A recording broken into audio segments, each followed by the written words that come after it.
I think Trump is a unifier. This isn't over. It's not even close to being over. Thank you, Donna!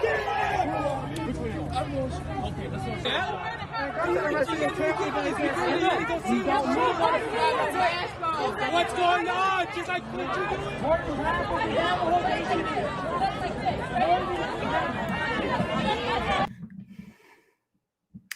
What up, what up? It's your girl, El Michelle, coming at you from Austin, Texas, like I normally do, and more specifically from the interior of my dwelling place. So you heard that, you saw that. You might be asking, what was that, El? That was the Million MAGA March, you guys, that happened this past weekend in D.C. If you don't know about it, if you've never heard about it, you must be watching too much mainstream media, and I feel sorry for you. But if you're kind of underground like me, you saw a lot of footage. And for those of you that follow me on YouTube, I posted quite a few videos, quite a few pictures. Hope you all are enjoying my exodus from Facebook. And I'm using YouTube more to post and do videos. I mean, posts, not upload a video, if you guys know what I mean.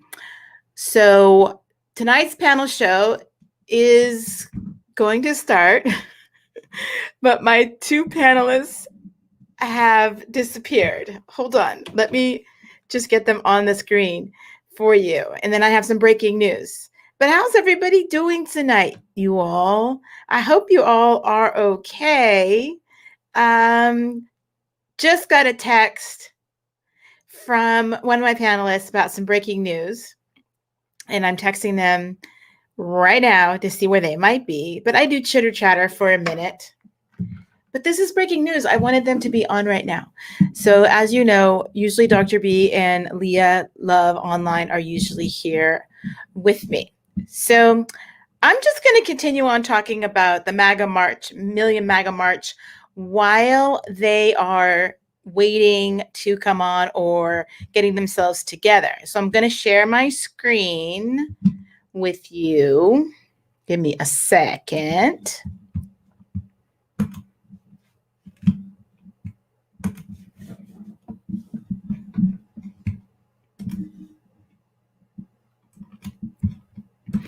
So you guys take a look at this and you tell me, were there just a few 100,000 people, or does this look like a million? And if you can look closely at the screen, you'll see these ginormous Trump flags. You see these two Trump flags here? My little mouse is pointing to it, to you guys.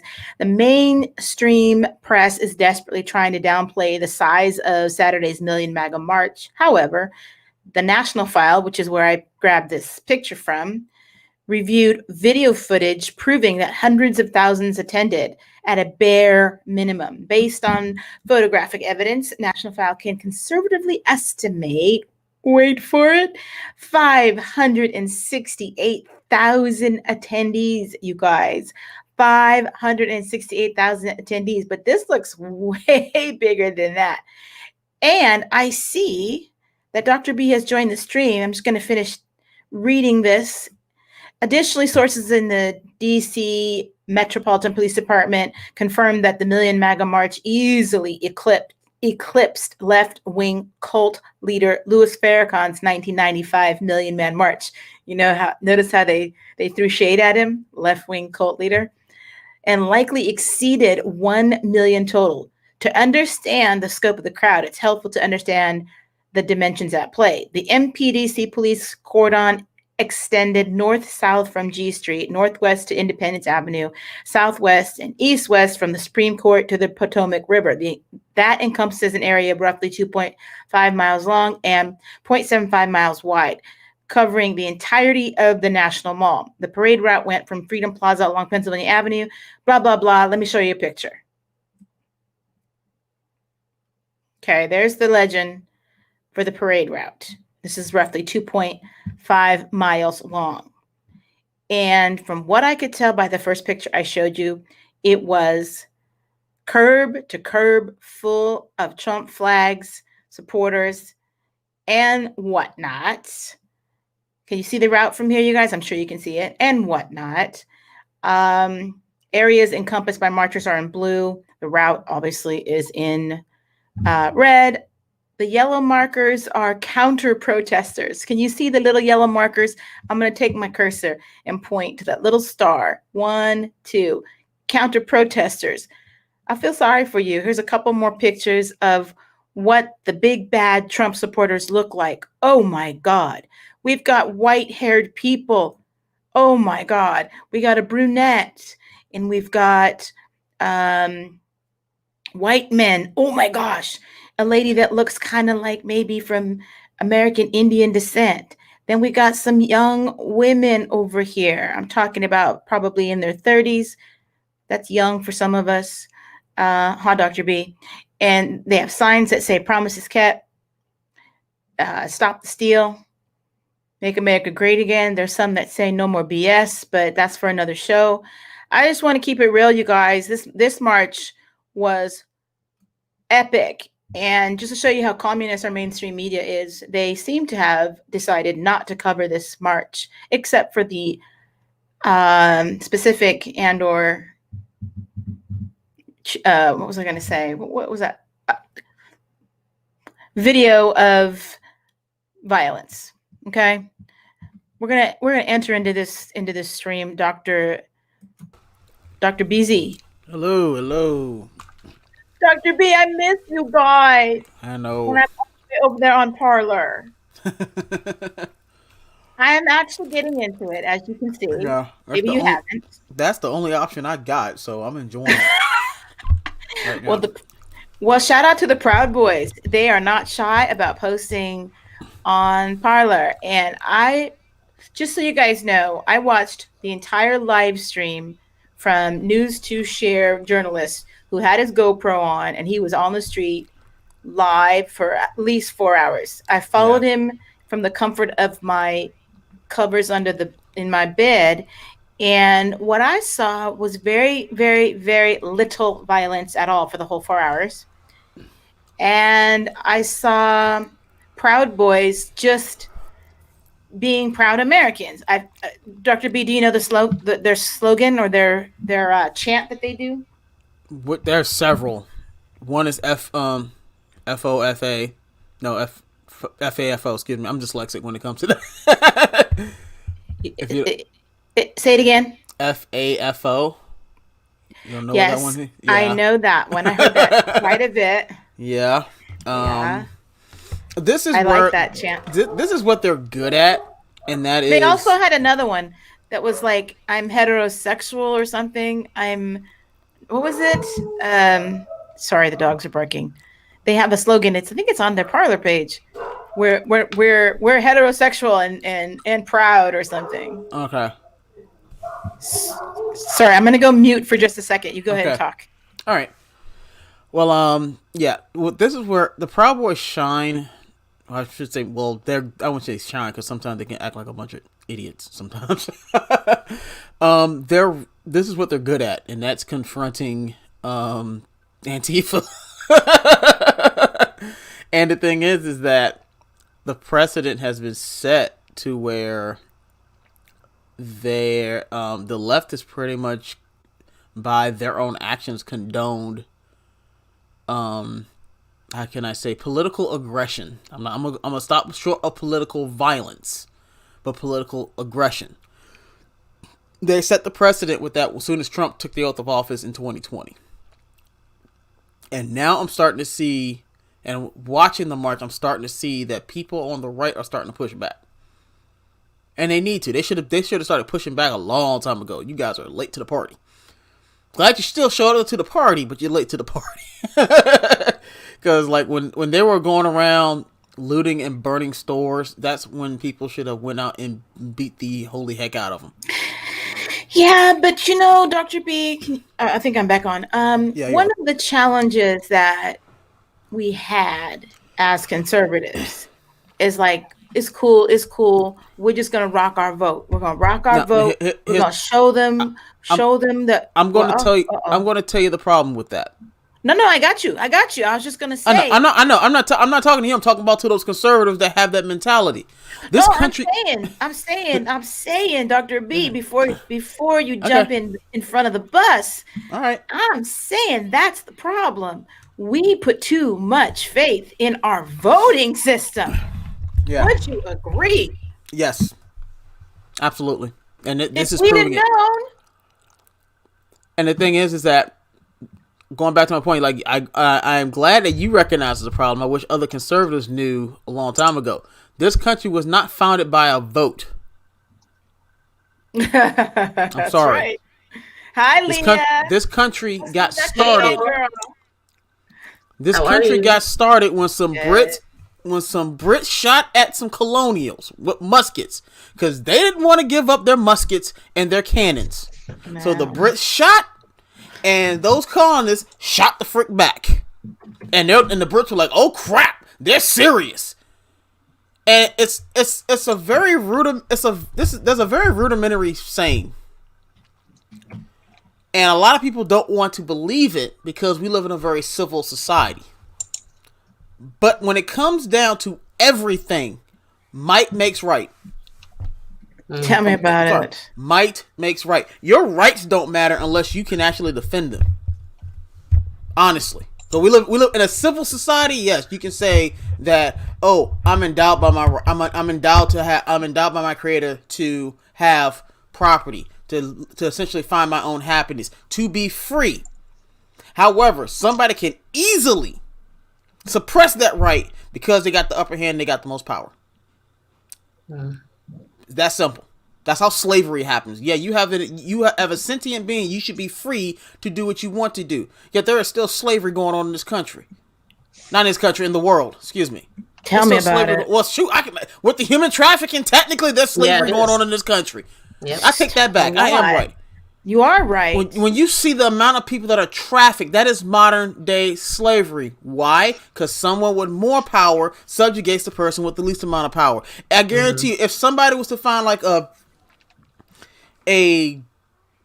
hold where you had human trafficking victims and you armed them and disarmed their captors, do you think they're going to still stay human trafficking victims? No. Yeah. This is the point we're getting to right now. People are starting to realize if I don't stand up for myself, I will not have anything to stand on. Tell me about it. So we're going to get into that. I do have some breaking news.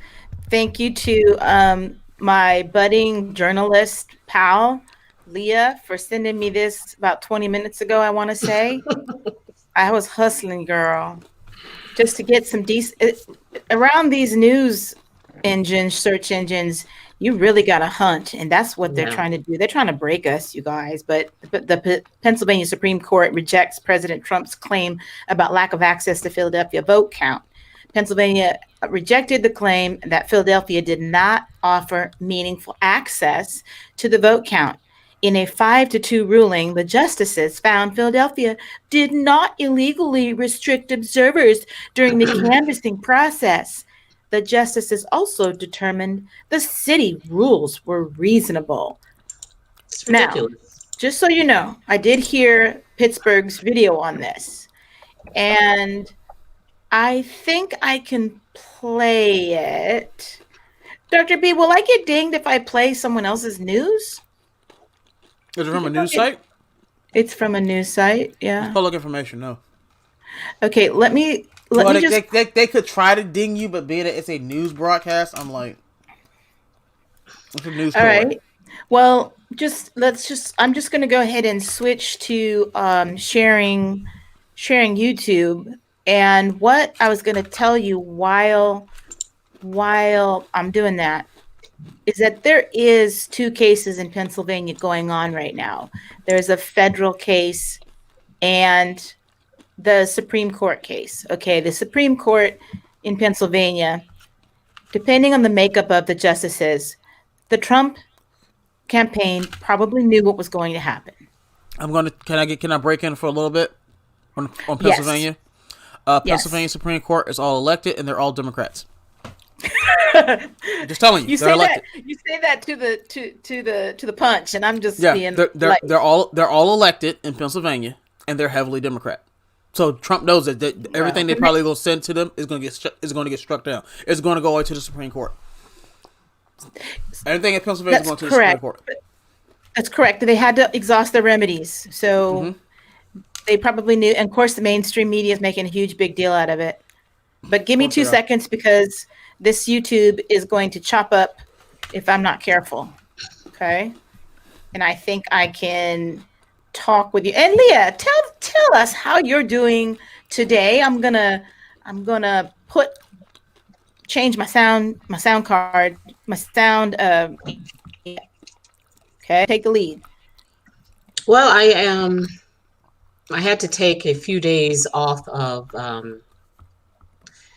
I guess, posting because I was ready to go Sunday night and do some videos Sunday afternoon as well as Monday. But, I have been, now we talked about this, over the phone, and you brought a new perspective, which was that it just seems like the social media has been mainly showing Black youths who were the aggressors during the MAGA rally. And there were many others. I posted about the Black woman and her children with the carriage, as many others have, and those aggressors were white. But to be honest, I have really been formulating my thoughts and getting back to some of my original commentary, which I posted over the summer and late spring, which is, my ideas about what the Black quote unquote community can do to make their way back to sanity. But to be honest, the way that I am seeing the direction, and it's not just this weekend. I mean, what happened with Bevelyn Beatty, being stabbed. Those were Black youths. I saw it. I posted the video. And at this point, I feel I've been outraged. I've been enraged. And I'm very, very sad. I'm very, very sad about the direction that quite a lot of the Black community is going in. Of course, we're not a monolith, but that so many are still being played and that they are allowing their children to be out in the streets doing this based on a manipulated rage, which is not accurate. And what scares me is that I understand that they are being used by their white liberal handlers, but I also understand that they are making life decisions that are going to reverberate for generations to come. So rather than us ameliorating our situation and going in the direction of true freedom, I also had to do that last week, divorce myself from this. Like, this is not my people, honestly. But where they are going is sealing the nails in the coffin, because these folks are going to hang them. So the underclass has gotten solidified. These children are out here in these streets just being taken over by devilism.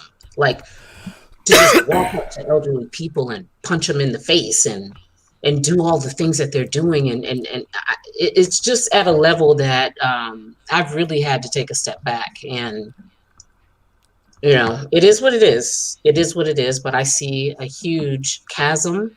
I see a huge divide between the Black people that have decided to take their Americanism on and go forward, and the huge swath of the so-called underclass who have decided to constantly be used by liberals and Democrats until they all get killed, because they're just literally going to kill them, like literally. It's bad. It's going to be so ugly, and Biden is, if he gets in, he is going to smile as he pulls the trigger. No, right. I'm going to go ahead and I'm going to play the audio for this. because it's just easier not to switch sound devices. So Mhm. it's going to play right now. And now to breaking developments I'm on wrong. Decision Oh, no, you're 2020, good. the Trump campaign, led by Rudy Giuliani, making its case today in a Pennsylvania courtroom. The president's re-election team wanted more than 1 million ballots thrown out. But Channel 11 News reporter Aaron Martin joins us live. And Aaron, Let me know if looks you can like hear okay. the Trump campaign's Yep. arguments just took another hit. Yeah, that's right, David. In fact, that's in a separate hearing in front of the Pennsylvania Supreme Court. We learned late this afternoon that allegations that Philadelphia violated the law when it came to poll watchers were thrown out by the Supreme Court. As for that federal court hearing you mentioned, that is still going on as we speak, and that is where we're hearing allegations of mail-in fraud and things of that nature. But we've also heard the other side trying to get that case dismissed. That's the Pennsylvania Secretary of State, as well as the boards of election in Allegheny and several other counties that are going on right now. Take a look at some videos. You can see this is the Allegheny County Elections Warehouse, where a lot of those mail-in voting was tabulated, and that's where the centerpiece of what we're hearing from Giuliani about the problems he has with how people were able to watch those vote tallies in Pittsburgh, in Philadelphia, also with issues with secrecy of envelopes and ballots that weren't signed. In all, he wants to throw out around 1.5 million mail-in ballots in Pennsylvania. The other side of this is arguing that not only should those votes count, but this lawsuit should be dismissed. At one point, one of the attorneys representing the boards of elections even went so far as calling it that this case is even before the judge. Now, that entire case is in a recess as we speak.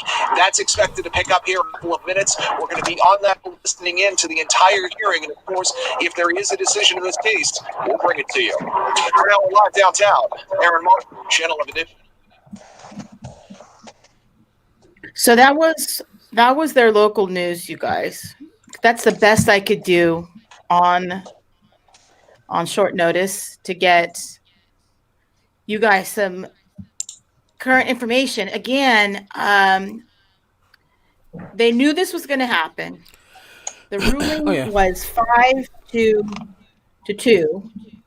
They knew going in. So give the Trump team some credit for having a strategy.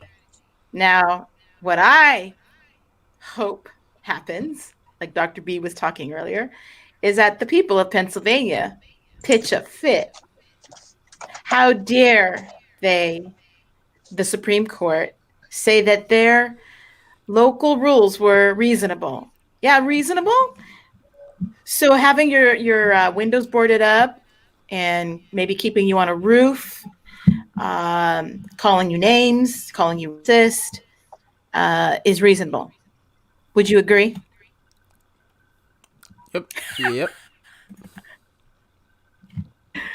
I'm gonna go back to sharing for you guys. I told you I went a little crazy. I'm not gonna front. Let's see. Bad. I mean, are you guys still able to sleep good at night? I am. Be honest. Not really. I mean, it's just, I'm waiting for Sydney to get to Kraken. But at the end of the day, to be honest, I mean, we haven't seen Hunter being pulled in. We haven't seen, all of these so-called draining of the swamp. So I'm not going to say I'm skeptical, but I'm curious to see how 2021 is going to go. Yeah. As far as Kraken, I don't understand what the Kraken thing is, and I did not DuckDuckGo it. So can you help me understand what the Kraken is? Yeah. Who wants to take that one? I honestly don't know exactly what it is now in detail. I have a feeling, based on what I've heard from Sidney Powell and Rudy Giuliani, that they pretty much have caught them. And I think I mentioned this. You mentioned it before with Scorecard and Hammer. Mm-hmm. And now Smartmatics or something is an issue too. Yeah. There was a general that I was listening to this morning. I forgot his name, Lieutenant General.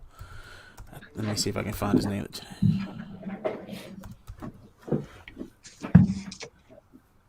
McInerney. There we go. Thomas McInerney. Yeah, I saw that. Yeah. McInerney.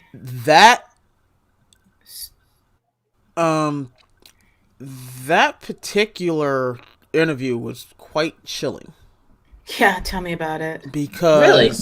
Yes, what Thomas McInerney was talking about during that interview was he's like 83 years old now, but they've had this technology For the viewers, do you remember what network or where did you see that interview? I can't remember where I saw the interview. I didn't see the interview. He's done several interviews. The one I was listening to was on John Frederick's radio network.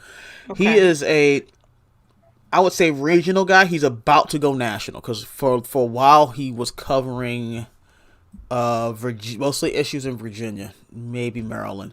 He's now with the incidents with the voter fraud going on in Atlanta. He is now establishing a newspaper there. Here is the Virginia Star, it's an online paper. He's about to establish the Georgia Star and buy a station down there. So he's about to go pretty much national with his network.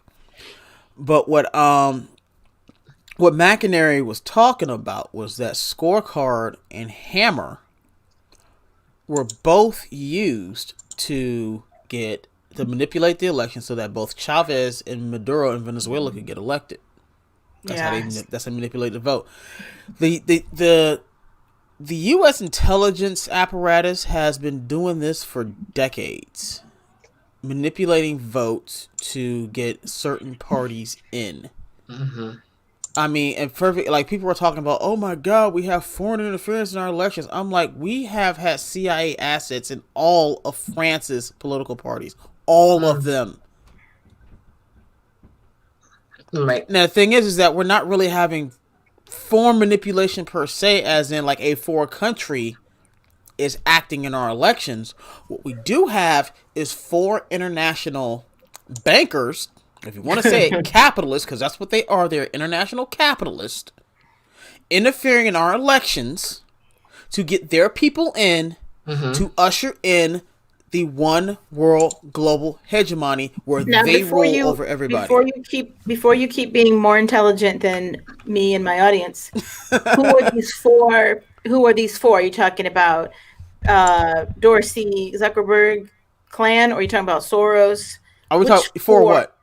You said these 4 foreign. I thought you said 4. No, 4. foreign. Sorry.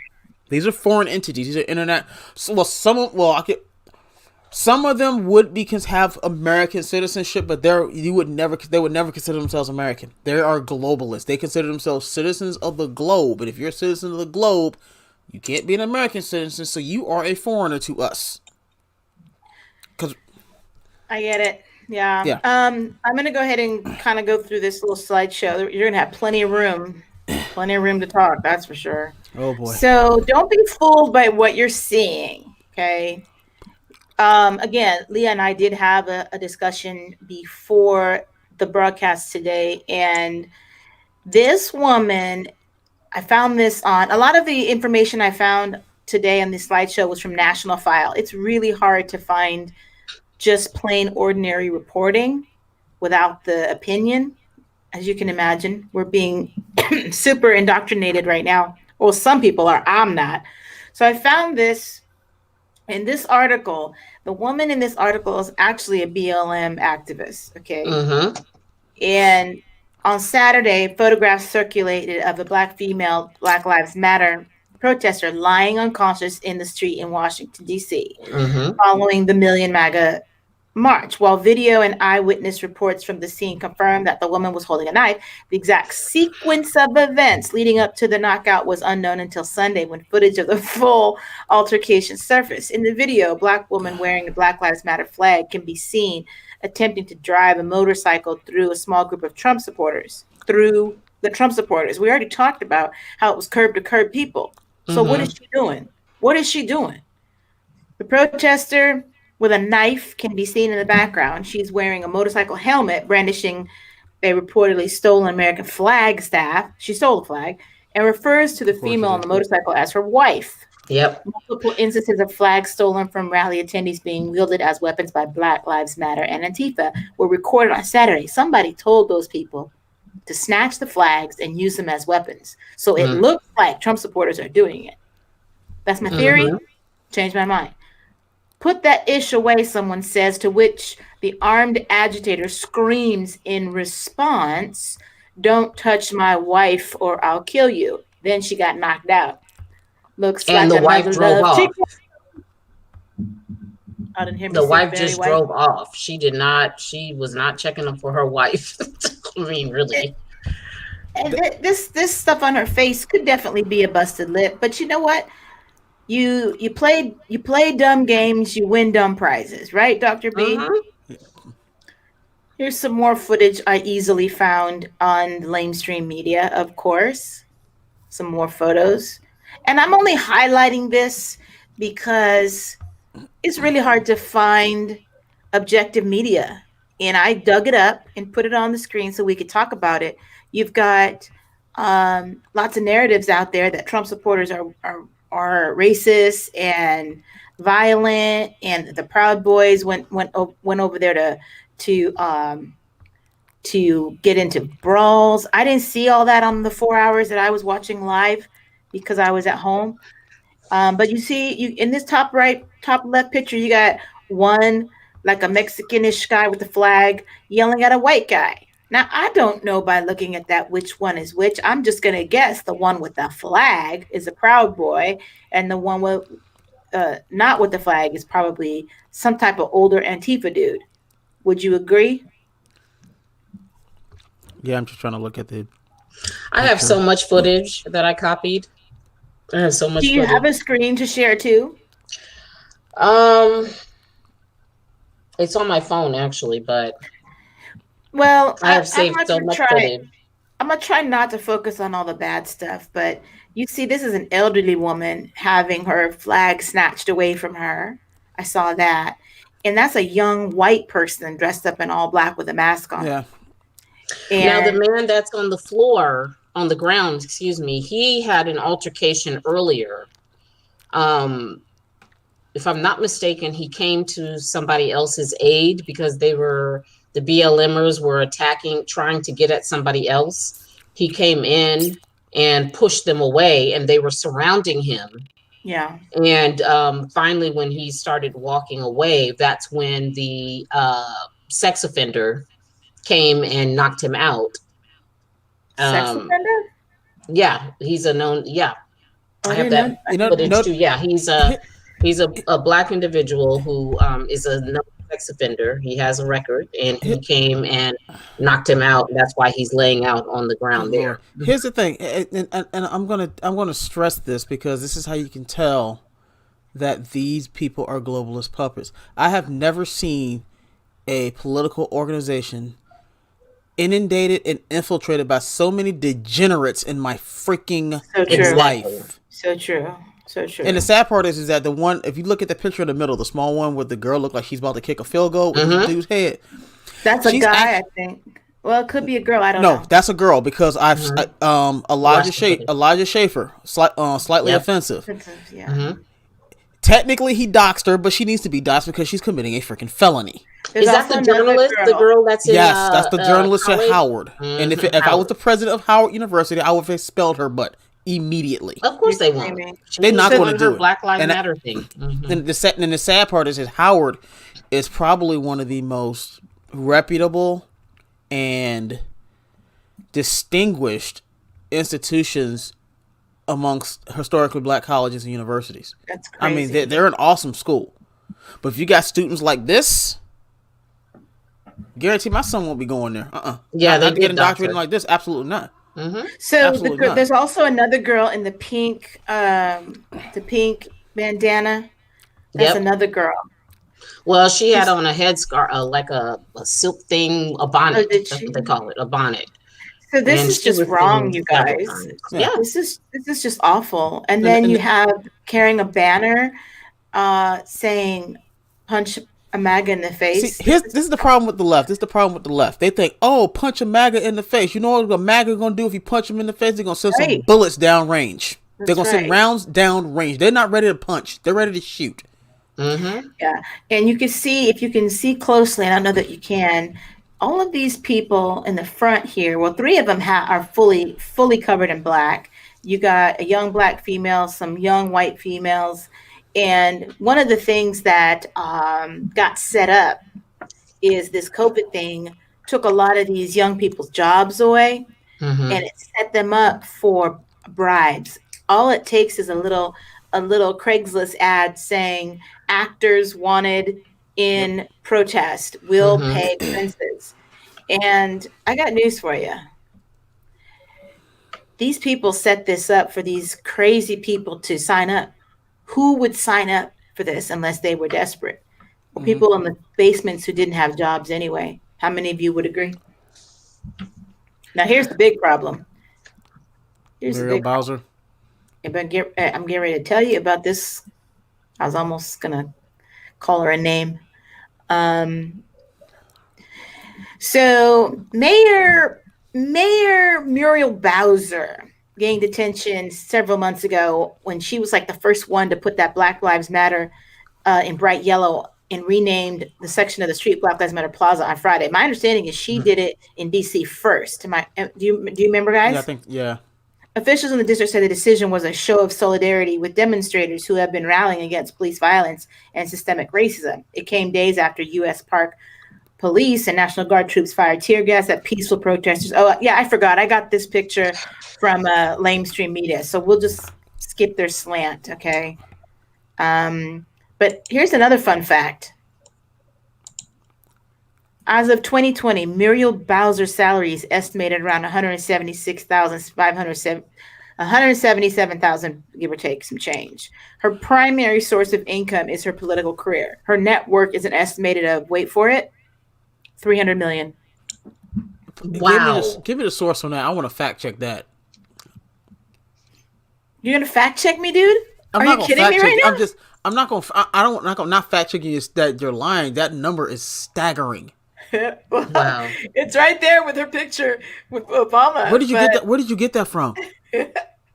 I used to do this a lot. I used to find out who was a globalist by looking up there. I just DuckDuckGo'd it. I'm gonna find it right now. Hold on. Please show the source for that one. I gotta see that. Holy crap! I apologize. I did not clip that part.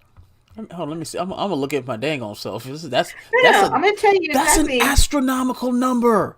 Yeah, and they just report it like it's just nothing to see here. It's nothing to see here, and she's single, by the way. Of course. No, well, she's single because she's a closeted lesbian. So you know. Okay. That. Thanks. I'm serious. I forgot who. The LGBT. I'm trying to remember who her boo thing is. Mm-mm. And I think her boo thing might be. It's not Donna Brazil. It's not Donna Brazil. No, it's already. I mean, in my opinion. Sorry. Dude, why are you making me do this right now? Oh, actually, she has a. Okay, I can't with this thing. Networthjournal.com. That's networthjournal.com. That is a secondary source. That's not the one I found, but it's estimating the same thing. Oh my! And I'm sure they have a logical reason why she's worth that much money. I'm sure she sold a book, and lots of people in China bought it. Ain't nobody write a book is worth $300 million. They do if they're selling it to hide their bribe. Okay, so here's some Lockbird. Lockbird has joined us, and he has a comment about Howard. Howard is the alma mater of Kamala Harris. True. She was raised in Canada by, we know about her background. She may have chosen Howard to bolster her Africanness. Yeah, there's that. Michael Ray says, what is Michael Ray saying? Leah is back. Oh, yeah, they missed you, Leah. Hi, Michael. Bowser is Donna Brazil. No, I don't know. Michael Ray. That's been debunked. Yeah, it was. They're saying she's the wife, but oh my gosh, that's too much tea for me. I'm just barely learning right now that Donna Brazil has a lifestyle, but you can see, guys, that the devil is gonna use anything to get you to be anti-Christ. Ergo, anti the guy with the Bible, which is Donald J. Trump. So what people don't realize is that Christ takes you as you are.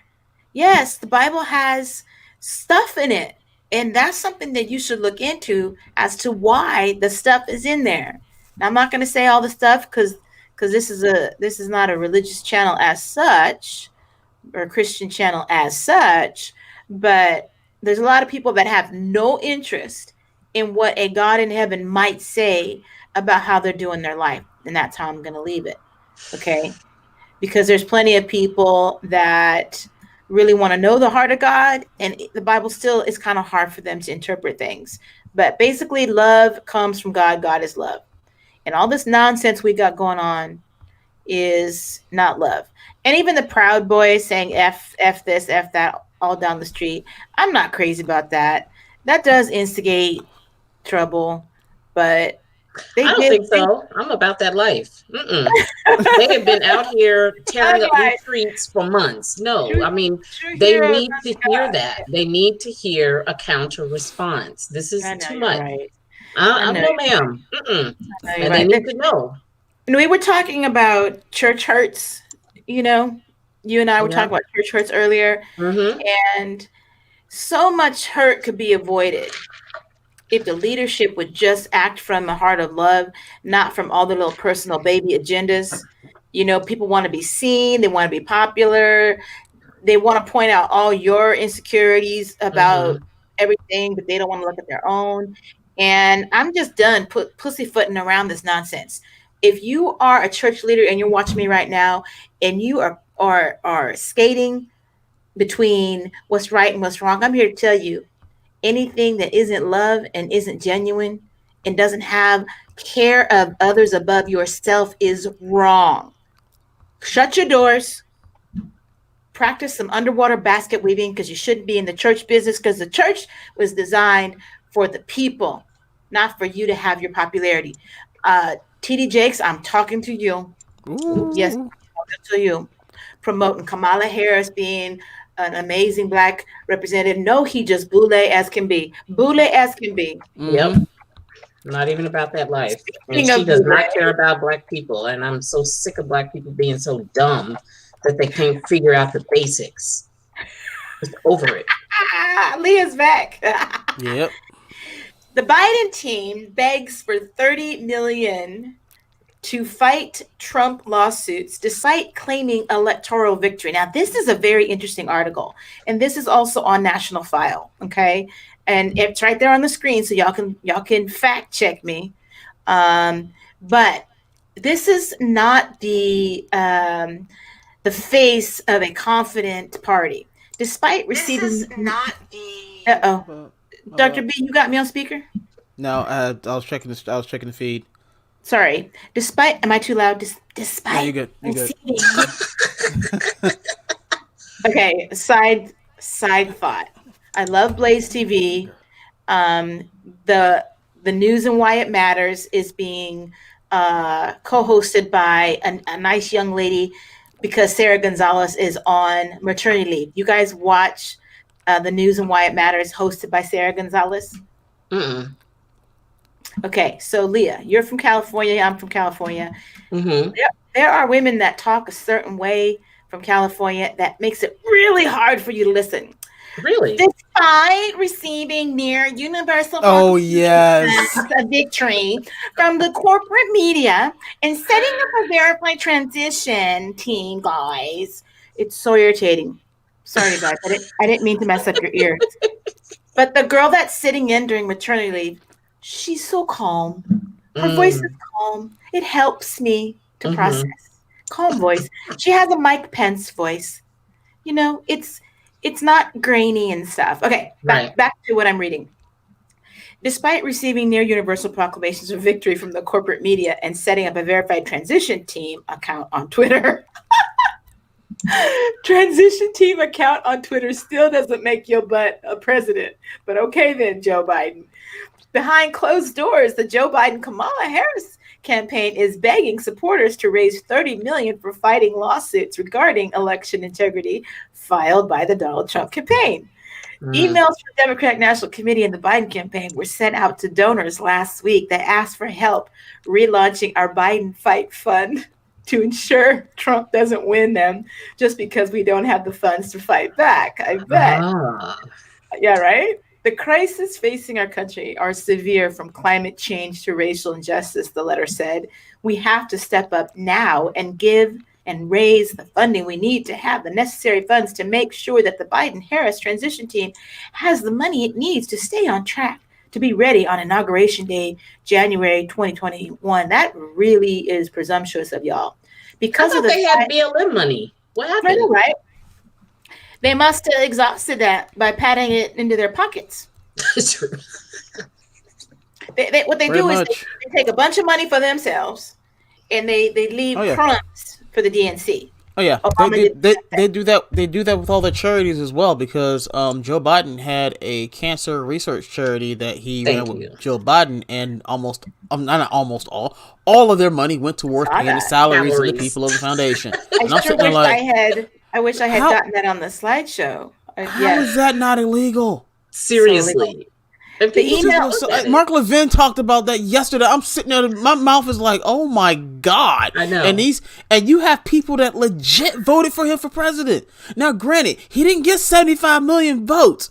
He probably got about 55, 60. Right. Those 55 to 60 million people are dumb as a box of rocks.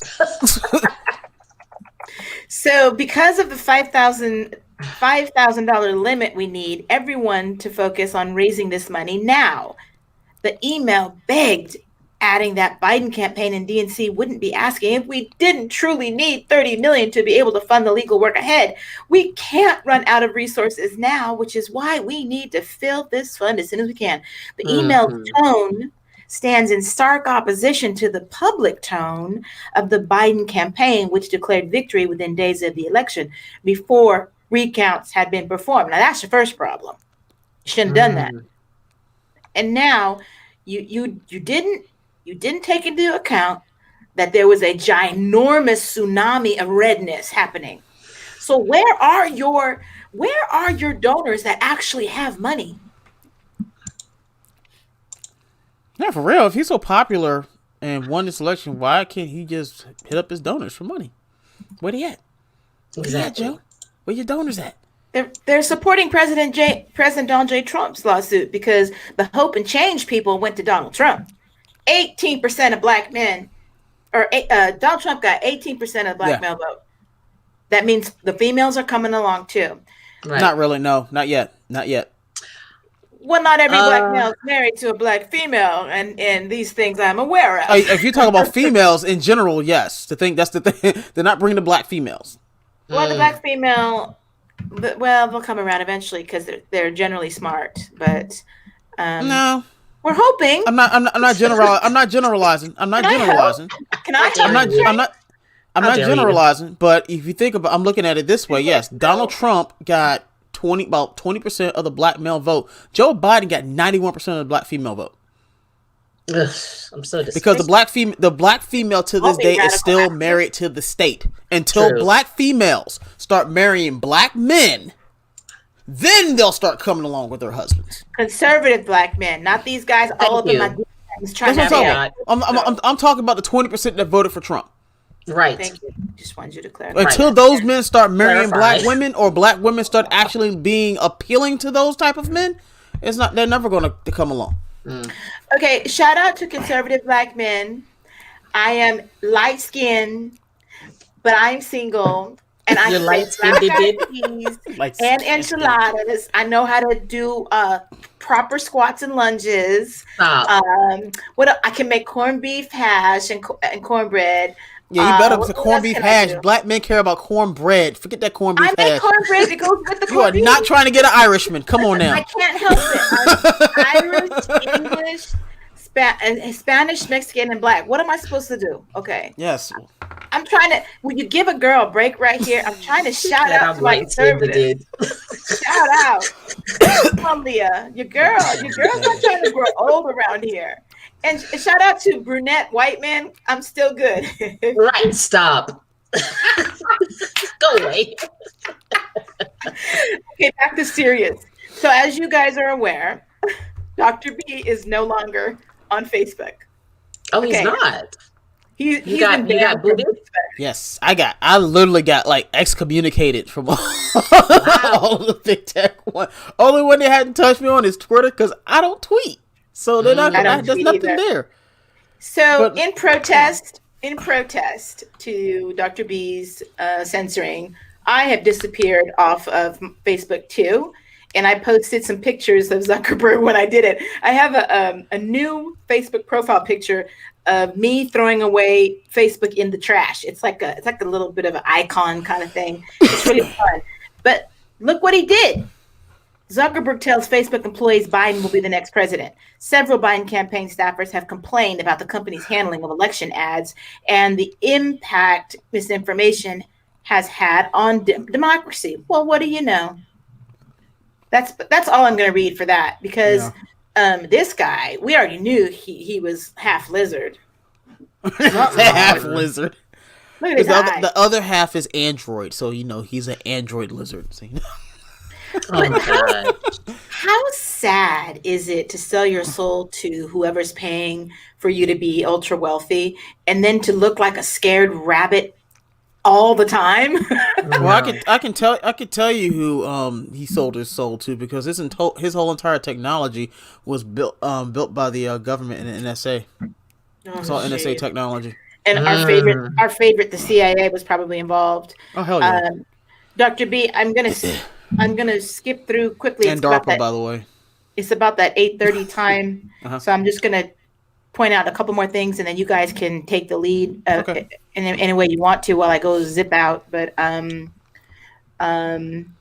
look at this. This is gonna make you very upset. Wisconsin presidential recount would cost Trump $7.9 million.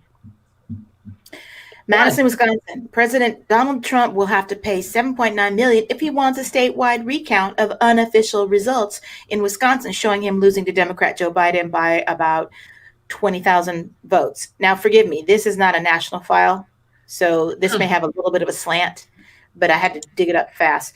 That is 4 times higher than what the recount cost 4 years ago. A cost increase that election officials say was driven by expenses related to conducting a recount during the coronavirus pandemic. Why you got to blame everything on the coronavirus? Everything is COVID. Everything is the white man and COVID. Counties had until Tuesday to certify the election results, assuming the last county canvass isn't filed until Tuesday as expected. Trump would then have until 5 p.m. on Wednesday to request a recount. The recount could begin as soon as Thursday and be done no later than December. What they need to do is get this elections board to come way down on that figure.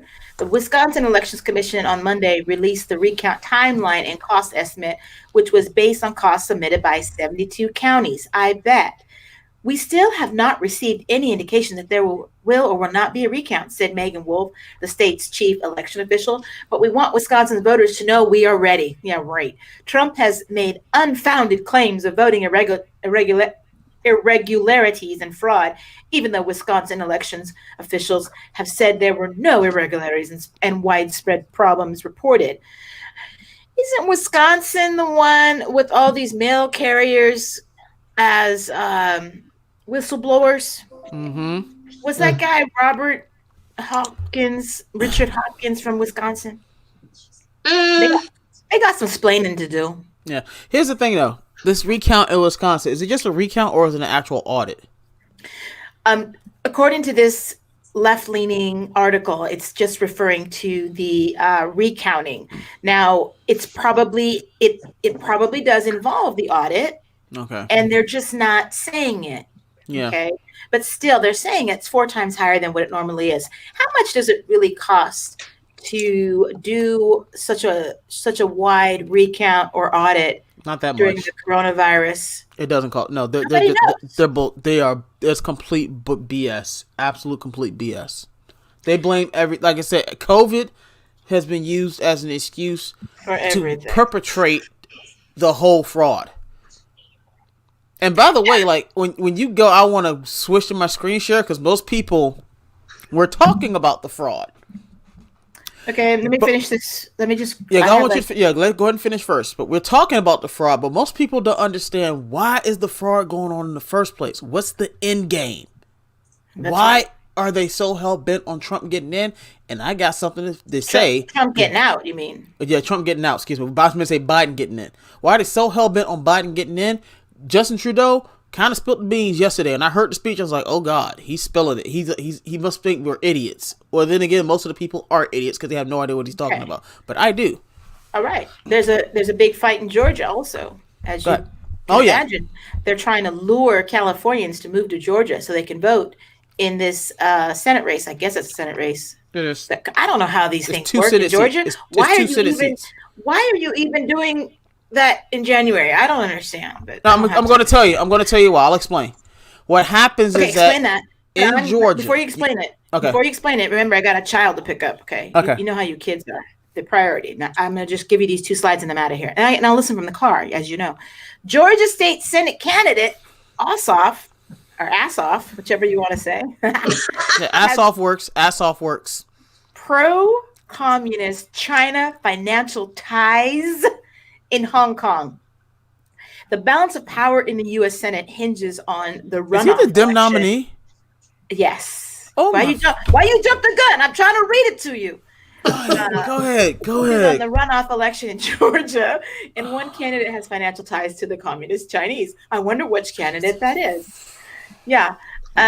One of the candidates in January 5 runoff election in Georgia has quietly amended his financial statement to reflect his financial dealings with a pro-Chinese communist media group based in Hong Kong. Mm-hmm. According to amended financial statements to election authorities, Georgia U.S. Senate candidate John Ossoff, a Democrat, did work for and was paid by a Hong Kong media conglomerate whose owner has been outspoken about his disdain for pro-democracy protests in Hong Kong.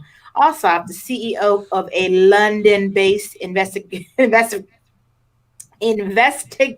documentary production house, and one that has raised eyebrows over the years, quietly reported in an amended financial statement that he was paid at least $5,000 from PCCW Media Limited over the last 2 years. Ossoff failed to reveal his income or his ties to the Hong Kong media group in his previous financial report, which was filed in May 2020. If he failed to disclose that he was given only $5,000 from PCCW Media Limited, imagine what the real number is. Imagine what the real number is that he got. The real number is so high that it means that he's pretty much a puppet of the Communist Chinese Party. I love the fact that you brought that story up because it leads exactly into what I'm going to talk about. Okay, but hold on. I got one more. Oh yeah. Well, this is things that make you go Things that make you go You remember Arsenio Hall? Mm-hmm. And then you're free to do fun stuff. Biden implies Harris is feeding him classified info. See, they're going in on themselves. These people. That's illegal. Is feeding him classified info from her seat on Intel committee. Biden's remarks in front of an Office of the President-elect's backdrop raise concerns about Harris's ethical and legal obligations. This is also from the National File. Nice little reporter named Gabrielle Keane. I'm already keen on her, him, or her, or they. Former Vice President and Democratic presidential candidate Joe Biden said during a press conference Monday that although he does not receive intelligence briefings because he's not the president, his running mate, Senator Kamala Harris, is using her placement on the United States Senate Select Committee on Intelligence to obtain classified information. Excuse me, didn't I just say presidential candidate Joe Biden said this during a press conference? Speaking in front of a blue background emblazoned with the slogan Office of the President-elect, Biden said, and so it would make it a lot easier if the president were to participate. You have a number of Republicans suggesting that. The good here is that my colleague is still on the Intelligence Committee, so she gets the intelligence briefings, Biden said, turning and smiling in Harris's direction. I don't anymore. So but there's a number of Republicans calling for that. You see that? Yeah. That's so awesome. And the thing is that I know he was vice president, but I seriously doubt he still has a security clearance. He doesn't. Yeah, which means if he's getting information from the Intelligence Committee, with him being a private citizen, because he has not been sworn in, none of the votes have been certified, so he is not the president-elect. Got some splaining to do. This is the very same thing they got Michael Flynn for. Whew. But they don't ever seem to get called to the carpet for it. So I don't know. It's because you got a bunch of rhino globalist Republicans that won't let them get away with it. Dr. B, do you have your share screening going on so I can exit the building, the interior of my dwelling place? I want that one. I want to share this. I'm gonna see if I can play a video while I'm doing this. I haven't tested it yet. I got it queued up, so once I get to the video, we should be good. I'm texting my youngest, tallest. Okay. Right now. All right. Make sure he's all right.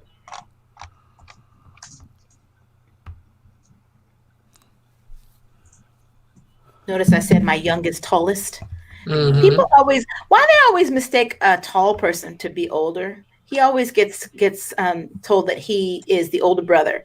And she's like, My daughter's like, just because he's 6 feet and I'm like 5'3", I'm older. Yeah, it happens.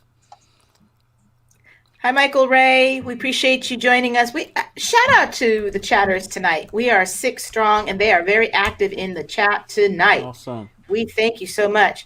And I was just mentioning to Dr. B, I got to zip and zoo to go get my teenager. He's going to take the lead, and I'm going to mute myself. Okay, I will talk to you guys from. He's going to take the lead from the vehicle while I wait.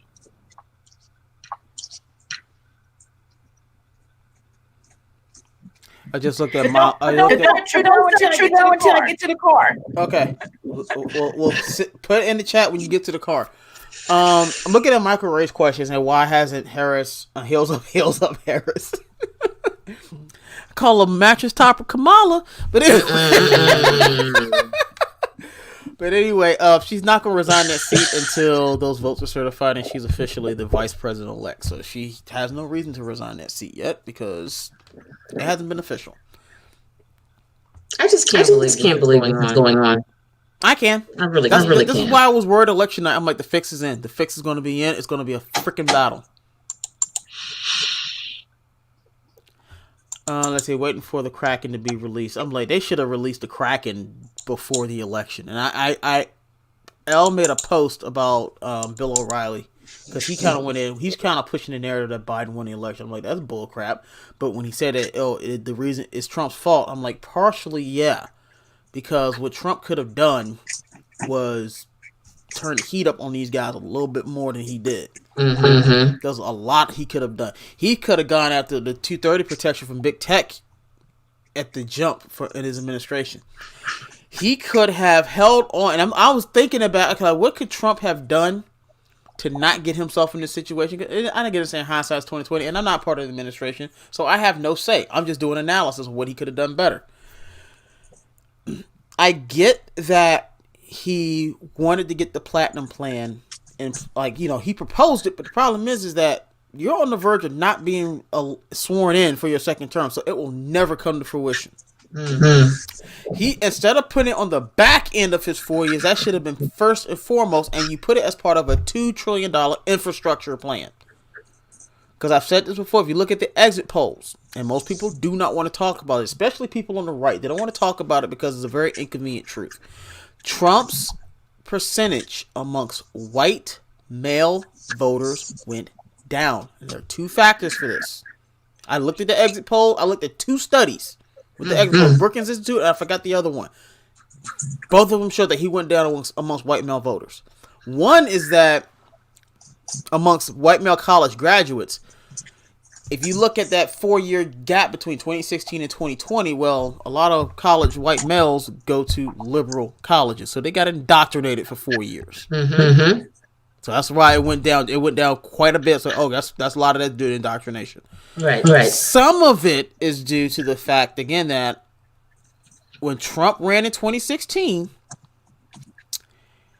white males felt as if they were now being remembered and that their issues mattered. That went by the wayside in 2020 because Trump started playing that identity politics kind of vibe. And I get what he's trying to do, but that does not play well with white men because they will always get the short end of the stick. That the whole thing about white privilege. Now, the good thing that Trump did was he got rid of the critical race theory being taught in the federal government. You should have publicly, and I've said this, I think 2 or 3 weeks ago, he should have publicly stated why he did it. Never did. He did it, but didn't really make us think about it. And the thing is that if he had took the platinum plan and put it as part of a general infrastructure bill to rebuild our cities, rebuild our roads, and to make sure that our small towns and rural areas can be connected via good, solid infrastructure. Make sure people in small town and rural areas can actually have access to high-speed communication. If he'd have done that first instead of going after Obamacare, he would. The situation they wouldn't. I'll put it this way: if he had done that first, they wouldn't have been able to steal this election because he'd have won. He probably got 80 million votes, easy. They would not have been able to steal it because the landslide would have been so massive. They're having a hard time now. It would have been impossible if he had done that. But what is it about the high speed? I mean, I guess my question is really that for that segment of the population, when they compare the two candidates, I would think that even if they were feeling left out, they definitely would not have wanted the other one, just because the whole socialism and all that.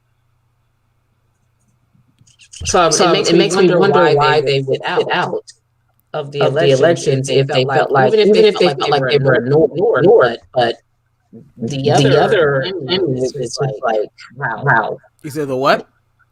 Meaning the other candidate. I would think that. Are you saying they sat it out? Or I think honestly some of them sat it out. Now, like and the votes. I'm looking at that. Michael Ray, and the vote switching is proven it may be up for white males. I'm looking at it went way up. I'm looking at this. I'm looking at the comments. Let's see. They said, I can't imagine without, to be honest. I mean, even looking at what... Yeah, black and white males went way up. Black females sort of. It didn't go up as much as he was trying to get up. He got I think like maybe 8% of the black female vote, which is good, but it's not enough to swing an election. The thing is that what Biden made huge strides in college age, white college graduates. I looked at the stats from the Brookings. I was like, oh my God. And I don't get why. I still don't get why. I think I know why she might be. He said, Leia's, you're echoing according. Yeah, I am. I hear it. Okay. I don't know why. I don't know why either because I don't have anything going on. Hold on. Let me. How is it now? I can't hear on your end. There was a landslide for Trump. That's why they stopped the count. Yeah, it was still a landslide for Trump, but I'm saying that Trump could have even done better to where it would have been impossible to steal. What I mean landslide that's impossible to steal. Reagan 1984-esque landslide. Where Walter Mondale won one state in the District of Columbia. You can't steal that. It would have been impossible to steal that. And if they tried, it would have been completely obvious that they were trying to manipulate the vote. It's obvious now, but it would have been not even a question. The media wouldn't have been able to cover if it had been that amount of a landslide. I'm just looking at things that Trump could have done better. Right. And that first debate hurt him too. I'm sorry. That first debate hurt him. But going back to my main point, why they're trying to perpetrate the fraud anyway. I have a clip right here of Justin Trudeau. And this was actually made yesterday. And I'm going to play a little bit of it. I was just shocked when I actually heard this clip, so I'm just going to play a little bit of it. And then I'm going to talk about what he means by 2030. Building back better Can y'all hear that? means getting support to the most vulnerable while maintaining our momentum on reaching the 2030 Agenda for Sustainable Development and the SDGs. Canada is here to listen and to help. This pandemic has provided an opportunity for a reset. This is our chance to accelerate our pre-pandemic efforts to reimagine economic systems that actually address global challenges like extreme poverty, inequality, and climate change. Now, when I heard that, and he mentioned 2030, most people don't realize that he was talking about this thing right here. Transform our world, the 2030 Agenda for Sustainable Development. This, back in the day, was also known as Agenda 21. Now, if you're familiar with Agenda 21, it's about what 2030 did is that they rolled in the agenda for like the Smart Cities Initiative, sustainable living, and with climate change. And if you look at this, let's see if I can find, let me point out, let me go to the Declaration. I'm trying to figure out some good points from it. Let's see what I want to, I'm trying to pull out some points that I want to talk about. Okay, here we go. This is a good one here. On behalf of the peoples we serve, we have adopted a historical, let me actually zoom in a bit because it looks a little small on my screen. Yeah, we sound squinting. Yeah. I'm going to zoom in a bit. Let me see if I can get it nice and big. How's that look when you're in it, Leah? Good. Much better? Okay. Let's go to Declaration item 2. On behalf of the peoples we serve, we have adopted a historical decision on a comprehensive, far-reaching, and people-centered set of universal and transformative goals and targets. We commit ourselves to working tirelessly for the full implementation of this agenda by 2030. We recognize that eradicating poverty in all its forms and dimensions, including extreme poverty, is the greatest global challenge and an indispensable requirement for sustainable development. We are committed to achieving sustainable development in its 3 dimensions: economic, social, and environmental. That is what this election is about. Because the United States of America is the last wall preventing them from establishing this agenda. In a balanced and integral manner, we will also build upon the achievements of the Millennium Development Goals and seek to address their unfinished business. We'll talk about that probably on another day because I have not had enough time to even research that. So, we resolve between now and 2030 to end poverty and hunger everywhere, which is an admirable goal. It's doable, but the way they want to do it is nefarious. To combat inequalities within and amongst countries, to build peaceful, just, and inclusive societies, to protect human rights and promote gender equality. See, they always go back to this gender equality. You know, I'm just over it. And empowerment of women and girls. Here's the thing. You would empower women and girls if you actually allow women to be women. Thank you. We don't promote their agenda when it comes to the empowerment of women is to have women behave just like men. Exactly. And here's a newsflash. As far as gender roles and what men and women can do, we are not equal. I am sorry. We are differently powered.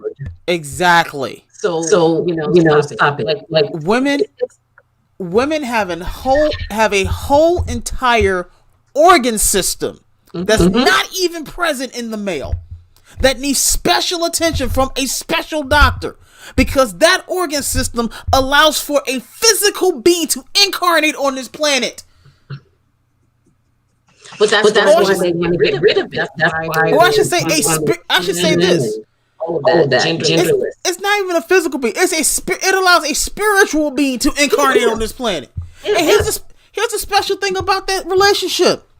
And most people don't realize is that once modern medicine caught up, because it used to be back in the day that women had shorter life expectancies than men. That's because the process of childbearing was so unhygienic that women were dying from infections. As soon as they got a hamper on that and they got it under control, all of a sudden they started to realize, dang, women are living longer than men.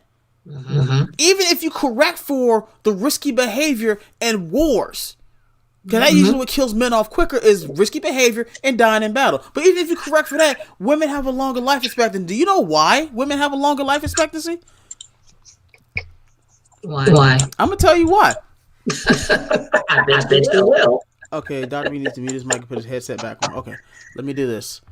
I'm still echoing. Okay, I'm going to fix... Let's see. How's that? Is that better? Hello? Yep. What was that? I muted my screen. Oh. Okay. Nice. All right. Okay. It is God's plan. I'm gonna tell you the scientific reason why it's God's plan. This to show you how awesome God is. When a woman goes through the process of gestating a baby, through that placenta, there is actually an exchange of cells and DNA across that placenta. So what happens is they found that decades after a woman has given birth, they still have the stem cells from their children sitting inside their body. Yep. Those stem cells protect them from catastrophic injury, from disease, anything you can name. So as long as a woman lives a healthy life, she will always outlive her husband. Because she has a bond from her child that God gave her that will protect her so that she can be the mother figure to her grandchildren and great-grandchildren. That's why that is there. But you know what the radical are saying is that, women would live even longer if they didn't have... What was the one that I posted that about? Candace Owens took down this radical feminist, but she was saying that basically the emotional labor of having to be married that is absolute insane bull crap. You can see it right now with social media. We got all this social media. People are so-called connected. Yes. You have all these dating apps. Because I've never seen a population that is so lonely and miserable. Disconnected. I'm looking. I look at all my single friends, and they're having a hard time finding women. I'm like, you got all these dating apps, and they can't find a decent woman. Cannot. Because can you imagine? Like, I used to really post about it, and I hope to get back to that. But I have often lamented the case of single men, to be honest, because imagine living in this world with these radical feminists that you can't open the door for them. You can't. You're just on tippy toes. Everything, single thing you say is a problem. You know how bad it is, and I blame the feminist agenda. And I've seen it. I'm almost 40 years old. In fact, I will be 40 in 3 days. There you go. And I'm starting to see this. Back when I was in my 20s, I could walk down the street. Going to class. I'm in college, sophomore. Walk down the street, see a nice looking girl, look her dead in the eye, say, "Hey, how you doing?" She would say, "Hey," back. Now she will. 20 years later, they don't even look at you. Nope. I'm sitting there like, I used to be able to just give a nice little nod, and they would, nod back. No. They don't even look at you. And I was like, what the frick happened? No, it's a thing, and it's why I made a certain, decision to teach my girls differently. Yeah. Not that everything has worked out to my expectations, but I can't imagine growing up as a female and not being able to be happy in your own skin, not being able to be comfortable. I've never met a radical feminist or a little social warrior, high schooler or college person who's ever actually happy. They spend their time so much in so much nonsense, and it's a real danger. It's a real danger because this is what BLM said, right? In their About Us page, right? That they wanted to dismantle the nuclear family. Mm-hmm. They're all about transgender rights and particularly Black transgenders, but that is the BLM's, and we got these kids out here beating up people and carrying on and well, shit, you just had it where Elle talked about he had a black lesbian couple getting it on it. Talking about, I'm sitting there looking at, and I know I've seen the black men involved in BLM, but they're not like the black men from the Ferguson movement that Darren Seals was involved with. Those were men. And there's a reason why Darren Seals ended up dead in a car on fire. Oh, you didn't know? Yeah, go look up. He's the one that started the Ferguson movement. He is dead because that dude was murdered. Who did it? I think his case is still unsolved. Wow. They had to take that dude out because you can't have a guy like that popping up and all of a sudden become like the next Marcus Garvey. Well, another post that or a video that I did, when you look at, what was the dude's name? Van Jones up here crying and carrying on. The reason, they have so emasculated black men out here crying on CNN. He's choking up, spitting and carrying on. It's really sad. Which was a complete act because he's talking about character matters. I'm like, Joe Biden is the epitome of the lack of character. Thank you. This child sniffer. Come on now. You crying over a dang on child sniffer, embezzling, covering for his drunken drug addict son's improprieties and illegal business dealings that he profited from. And you're talking about character. Of course he knew. And you got these sons. He's constantly talking about his black sons, but he's out here carrying on over. his biracial sons because he's married to a white woman. So, okay, well, there you go. So, not that there's anything wrong with that, but you're talking about. No, you're right. But even Don Lemon with his, he's constantly talking about racist men, but he's married to a white man. I don't get it. I'm like, they talk about racism so much. I'm like, you're talking about how racist things are, but yet you did not marry a black woman. I don't get it. I don't get it. I'm like.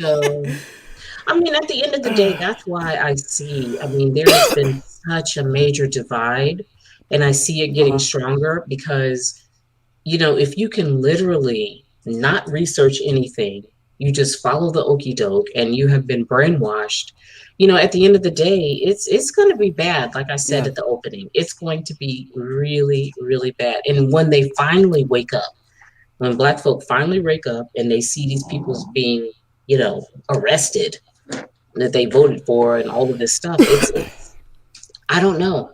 It's been a formula from the dumbing down of America. You've got to dumb down a people that they can follow the okie doke and not question, not have an idea of how to critically think about anything. You've got to dumb down a nation first and then manipulate them through the middle school, high school, and college to where they don't have to think. All they have to do is just believe whatever CNN and whoever tells them something, and they're just good. I just want to know, why is Dr. B almost 40 and on college campuses looking at girls? I'm not. Okay, I'm talking about 20 years ago.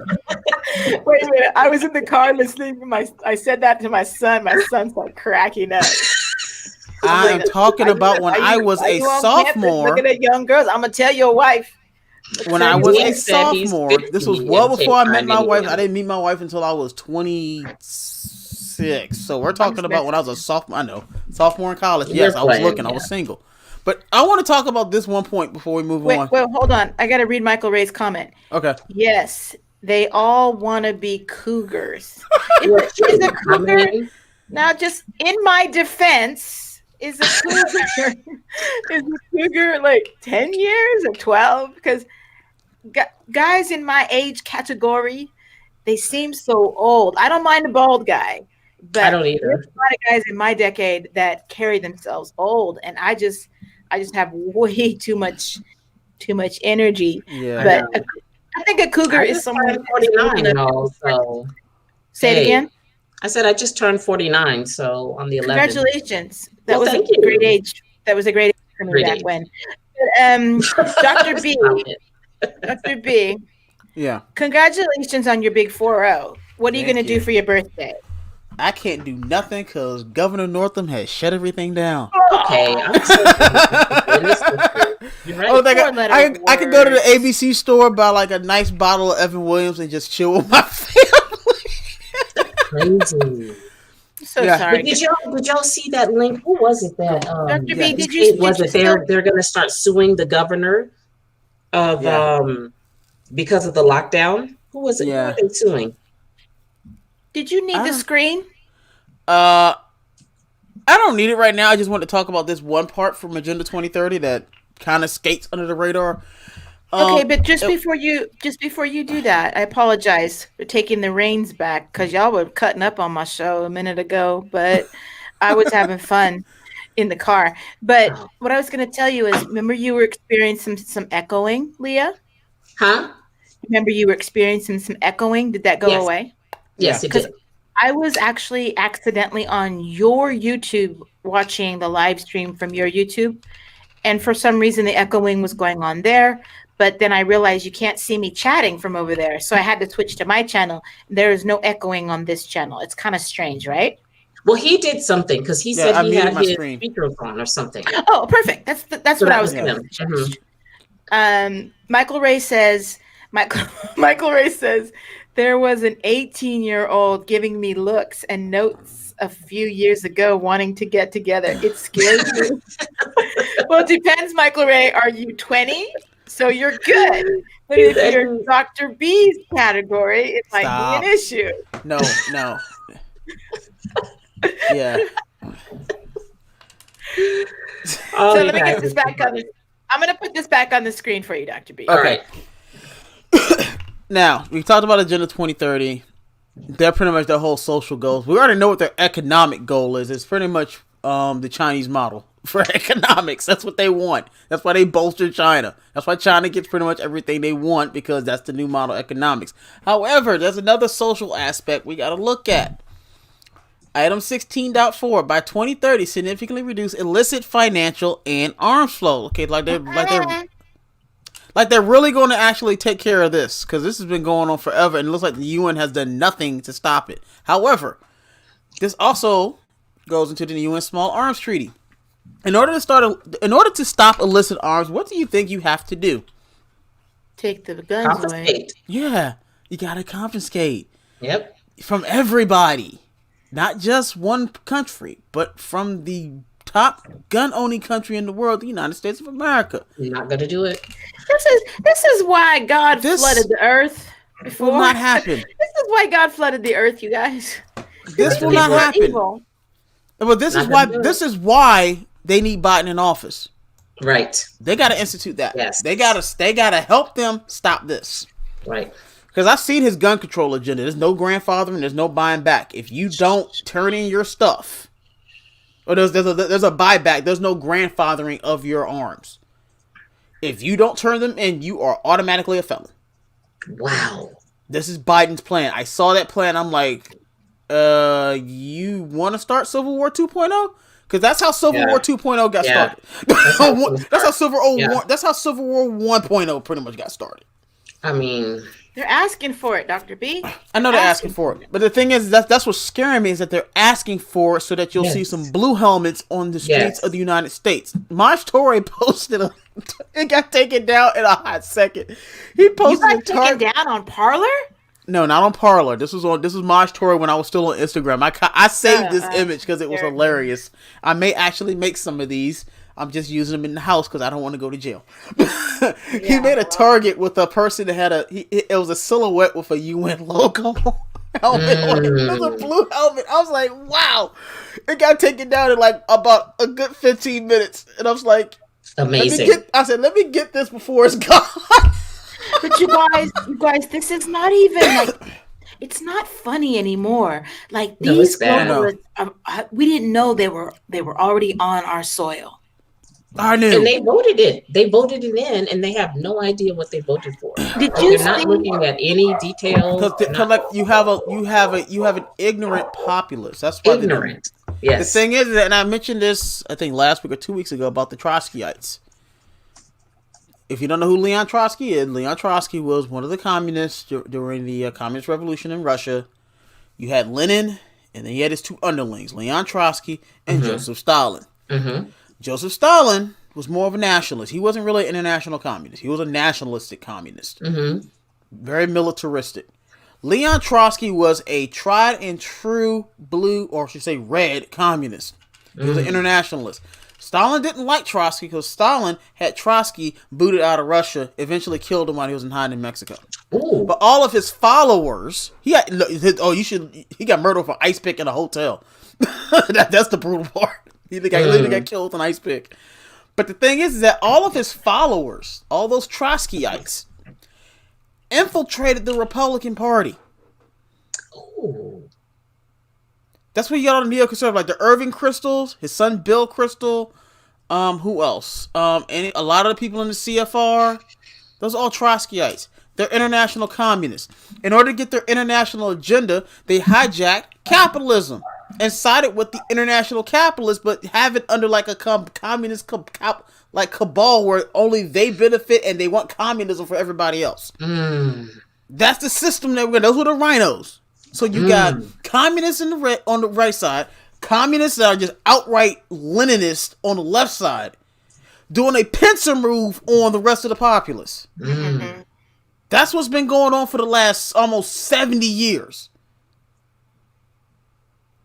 And the thing is that Joseph McCarthy, everybody would like to talk about how bad he was. Oh my God, McCarthy is, and Joseph McCarthy was right. The problem is he needed a scalpel when he had a sledgehammer. Oh. He went after everybody.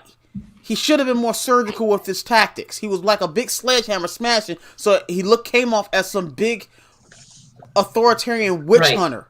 Right. Well, if he had been more surgical and out of the actual commies that were in government, he was not wrong. Everybody like to talk about Joseph McCarthy being some fearmonger. No, Joseph McCarthy was right. Right. And the proof is in the pudding, because look where we are in 2020. My God, 2020. I can't wait for it to end. I told you, this is only the beginning. On that note, seriously, people keep saying Donald Trump's not going to win.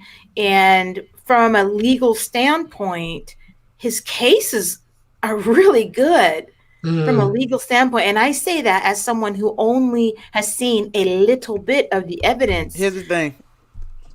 I'm going to interrupt you. Was the case against OJ really good? You even asked it. I'm not going to do it. I was in Los Angeles at the time. Okay. I want to know. You were older than me, so I didn't. Go ahead. Go. I was go. I want in your Los analysis. Angeles at the time. My ex-husband's courtroom was not that far from O.J. Simpson's courtroom, but when it comes to the evidence was super flimsy on OJ. They didn't have a driver saying they dropped him off at the location. They didn't see anybody shouting at him at the location. The glove didn't fit, so they had to acquit. Okay, bye. I'm just saying. I remember watching him driving down the highway. That was not him. That was his buddy AC Green. But here, the evidence was flimsy. Plus, they were protecting him because those people were heavily into the drug trafficking. Oh, shit. Little Goldman, he wasn't going over there to deliver sunglasses. No. True. Come on. This is Hollywood we're talking about. Is he dead now? Goldstein? What was his name? No, Goldman was dead. He was one of the victims. He was one of the victims. Yeah, you're right. Ronald Goldman. And he got both of them. Yeah, but my point in that is that the evidence against O.J. Simpson was super flimsy. And then you had these cops trying to lie to make it up. Like they messed it up. They did, excuse me for stuttering. They did too much. Now with this particular case, This is better, way better than OJ. Gotcha. Okay. well, I'm just letting you know, you've got thousands upon thousands of calls they're having to weed through because a lot of people are coming forward and signing notarized affidavits. Yeah. That's as good as appearing in court, although the judge may want to hear and or see some of these people in court. But under penalty of perjury, they signed that affidavit. Somebody had to type that affidavit and had to attach it to that complaint. Now, I'm concerned about being in front of liberal justices, like what happened in Pennsylvania today. But if I'm concerned, and I'm just a nice little cute little typist for the OAG, they already planned for this. Yes, they do. Those brilliant lawyers have already planned for this, and now they added 2 new lawyers to the team because they're getting ready to go into federal court. You can't mess around in federal court. You gotta make sure your papers are correct. You have to make sure your margins and your footers and your word count is right in federal court. They will kick it out on a word count technicality. Yeah, believe that. This is my problem. I was talking with a group of my friends, my right wing buddies. I put it that way. We're pretty much a cigar club, and we're talking about how, we had debates on like the Constitution and how messed up it is in certain senses. And the messed up part about it is the federal court system. The framers put too much power. They gave too much power to the federal government by allowing it to even have a court system. Right. And you saying how they can kick out stuff based on a word count technicality proves us right on that situation. Except for the fact that experienced support staff will not file that without checking the word count. I know, but here's the thing: the very fact that you have to do that at the federal court level shows that they have too much power. They just want The their very briefs a fact certain that way. you have to go through that. Used to be that it had to be in a certain font. But yeah, like I said, the very fact that you have to go through all those hoops just to get your stuff seen shows that they have too much stroke. Do you have to do that at the state and local level? No, I don't. Well, Yeah, exactly. I think there are some word counts for some briefs. There's some word counts. Yeah, I have word counts for grants that I freaking publish. Yeah. Yes, we have a freaking I don't word want count. you to go on forever.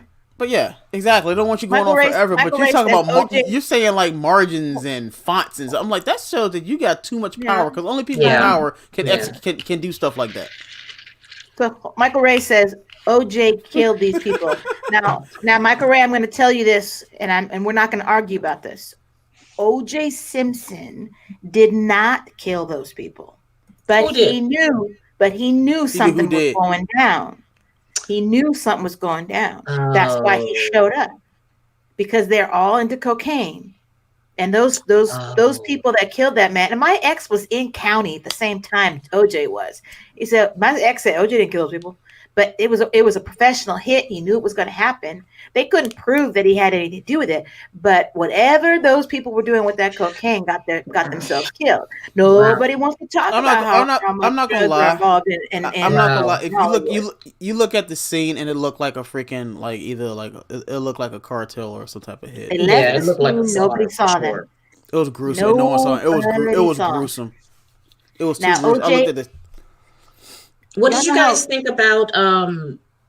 Did you hear about how the several states, federal prosecutors, I think, sent a notice to Barr that they weren't about that life either, that they were not going to look into the irregularities of the voting. Remember when I heard about that, yeah.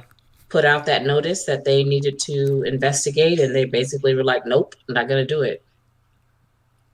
You talk about the corruption on so many levels. It's like, literally, are you seeing this? And you're not, you're literally going to say, no, we're not going to do it.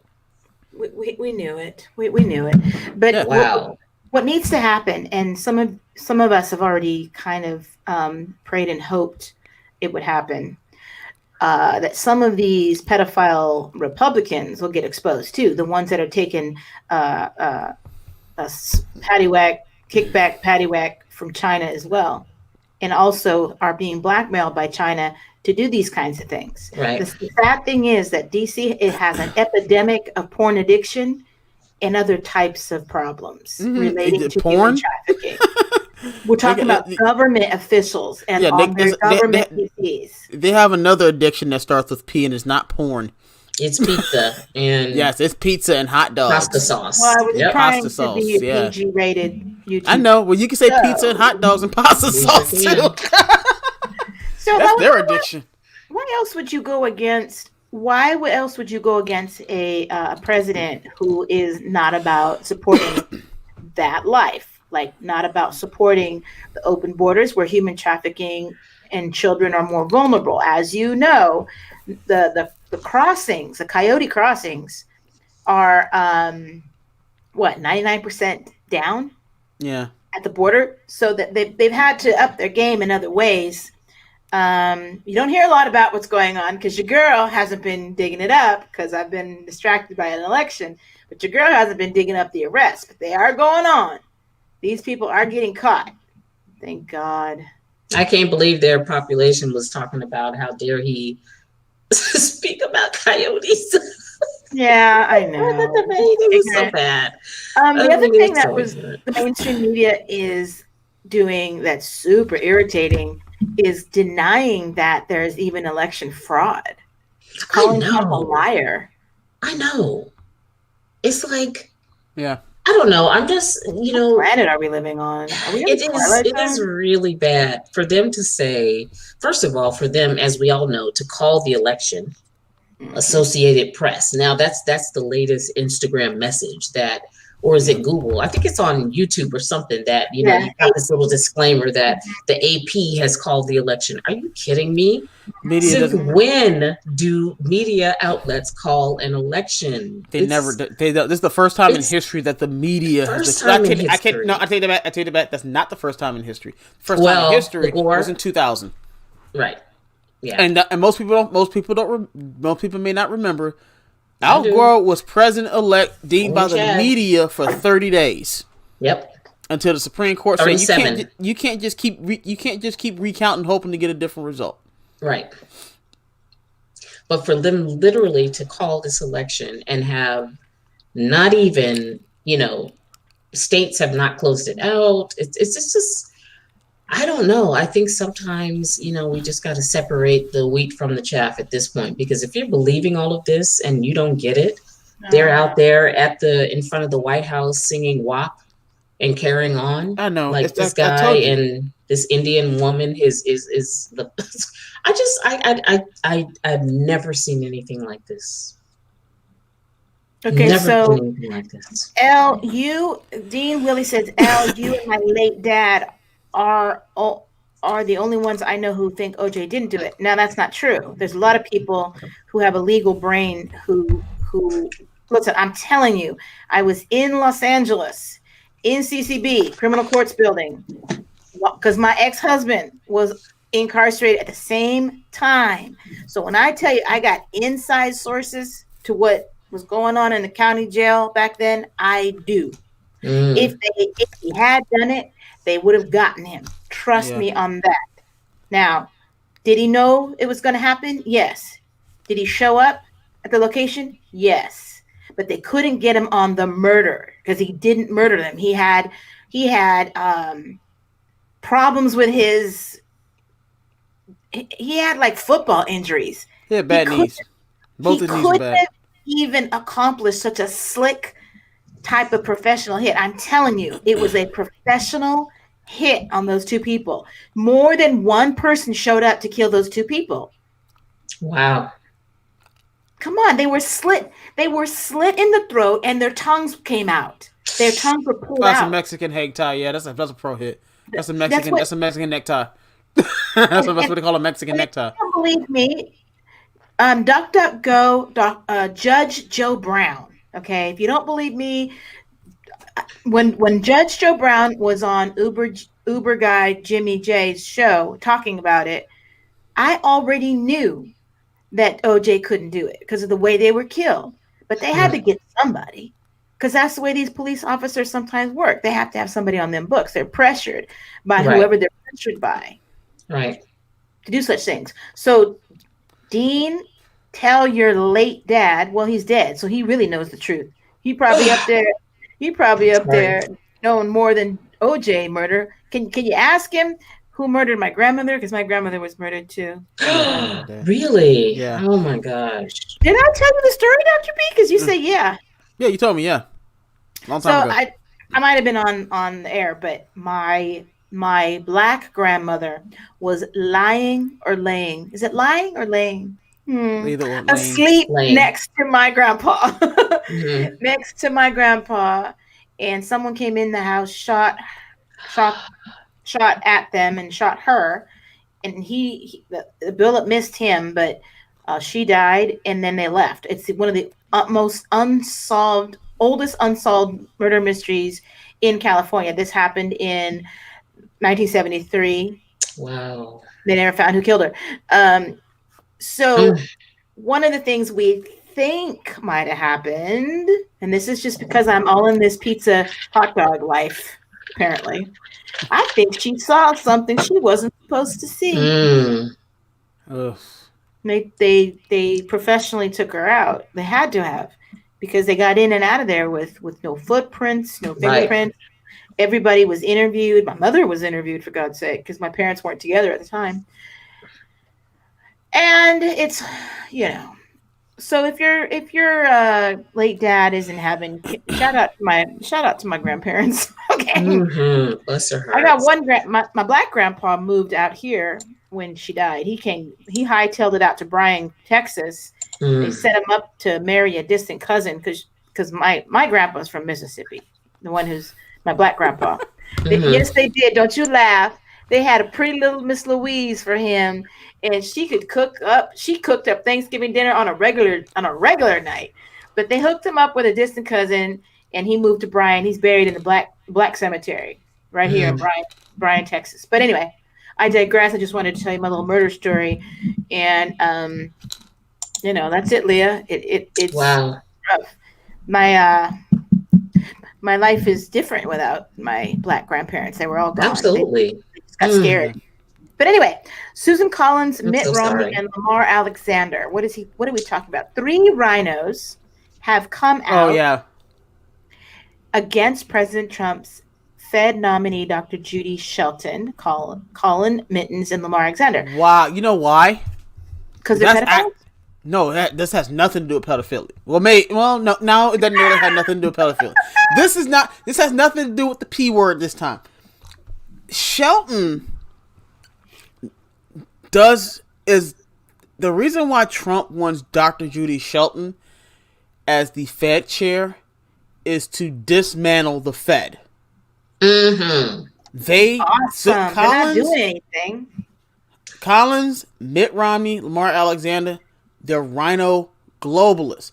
The way the globalists have gotten their tentacles into the United States is through the Federal Reserve. When Andrew Jackson almost got killed twice trying to end the central bank and succeeded. The central bank in this country was gone. The second national bank of the United States was gone. Thanks to Andrew Jackson. I talked about this last week. I think it was last week. And then all of a sudden come some 90 years later, central bank comes right back in. Right. The very thing that Jackson warned us about, that Jefferson warned us about. This was Jefferson's biggest beef with Alexander Hamilton, and Alexander Hamilton was dead wrong for what he did, establishing the way he set up the Treasury Department, because all it did was enrich Wall Street and hurt the agrarian farmers, particularly in the South. And I'm not just talking about the plantation owners. I'm talking about just actual yeomen, proprietors, single, like man, woman, farm, family, farm. It hurt those people badly. And this was the thanks that Virginia got for footing the bill along with Massachusetts for fighting the Revolutionary War. That's the thanks they got. Because Virginia wasn't set up as some like financial center. It was an agrarian colony. Pretty much Massachusetts was too.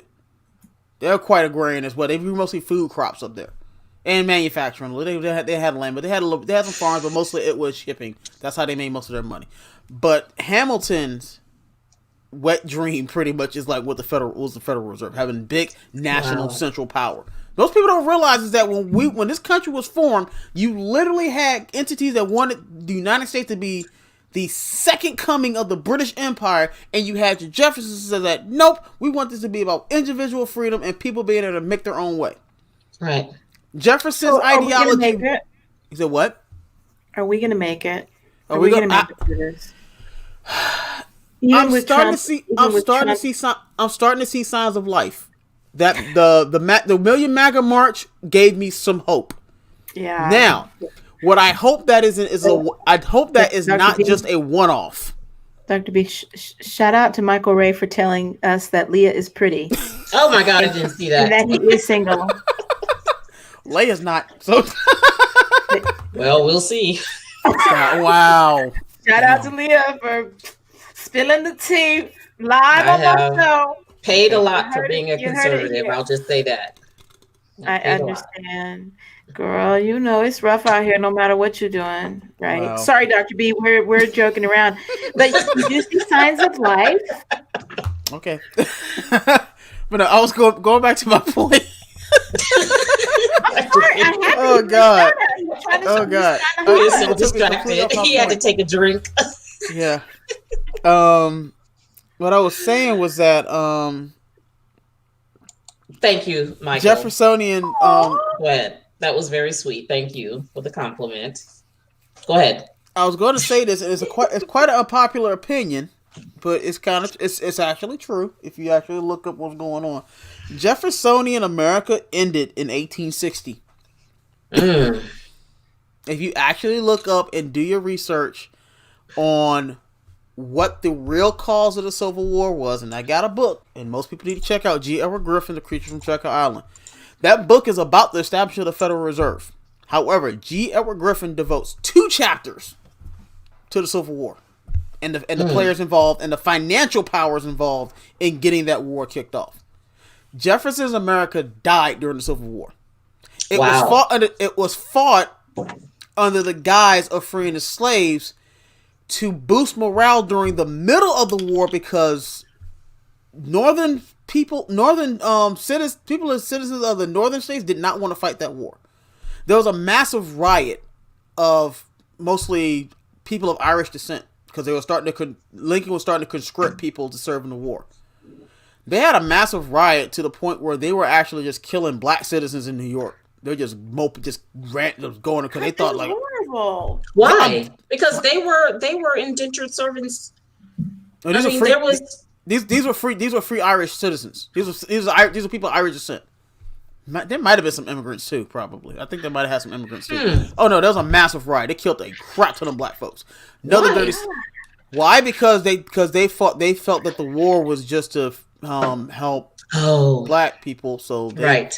But like this is the thing they always want to make the Union seem like they were the saviors. Not true.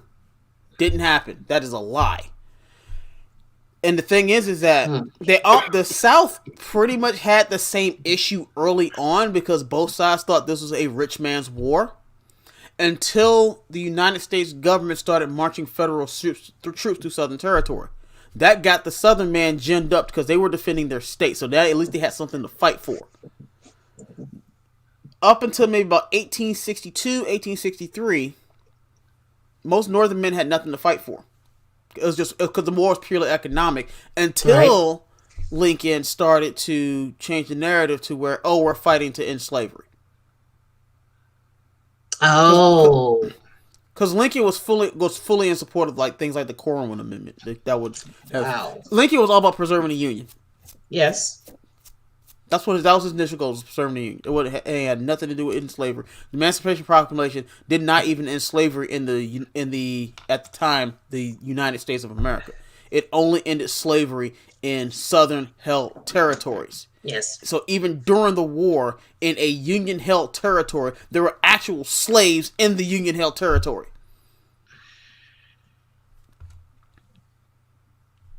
So the thing is that until we start to realize who is really manipulating us by not telling us our real history, we will never be able to shake off anything. We got to wake up here first. Right. And most people are still asleep mentally. Right. That's the only thing that concerns me, is that, are we too late? I saw a glimmer of hope in DC. I saw 500,000 some odd people in DC protesting, pushing back. Now the question is, are we going to continue this push? Because when it gets really, really hot and heavy, when our backs are against the wall, will we be able to say, nope, we're not going to take it, or we're going to do like a Concord and Lexington where people died that day? I'm not going to take it anymore. I'm not going to be eaten for food. He's so cute. Well, you know what, though? This is a girl, my dog Cookie. Oh, look at Cookie. She got her jammies on.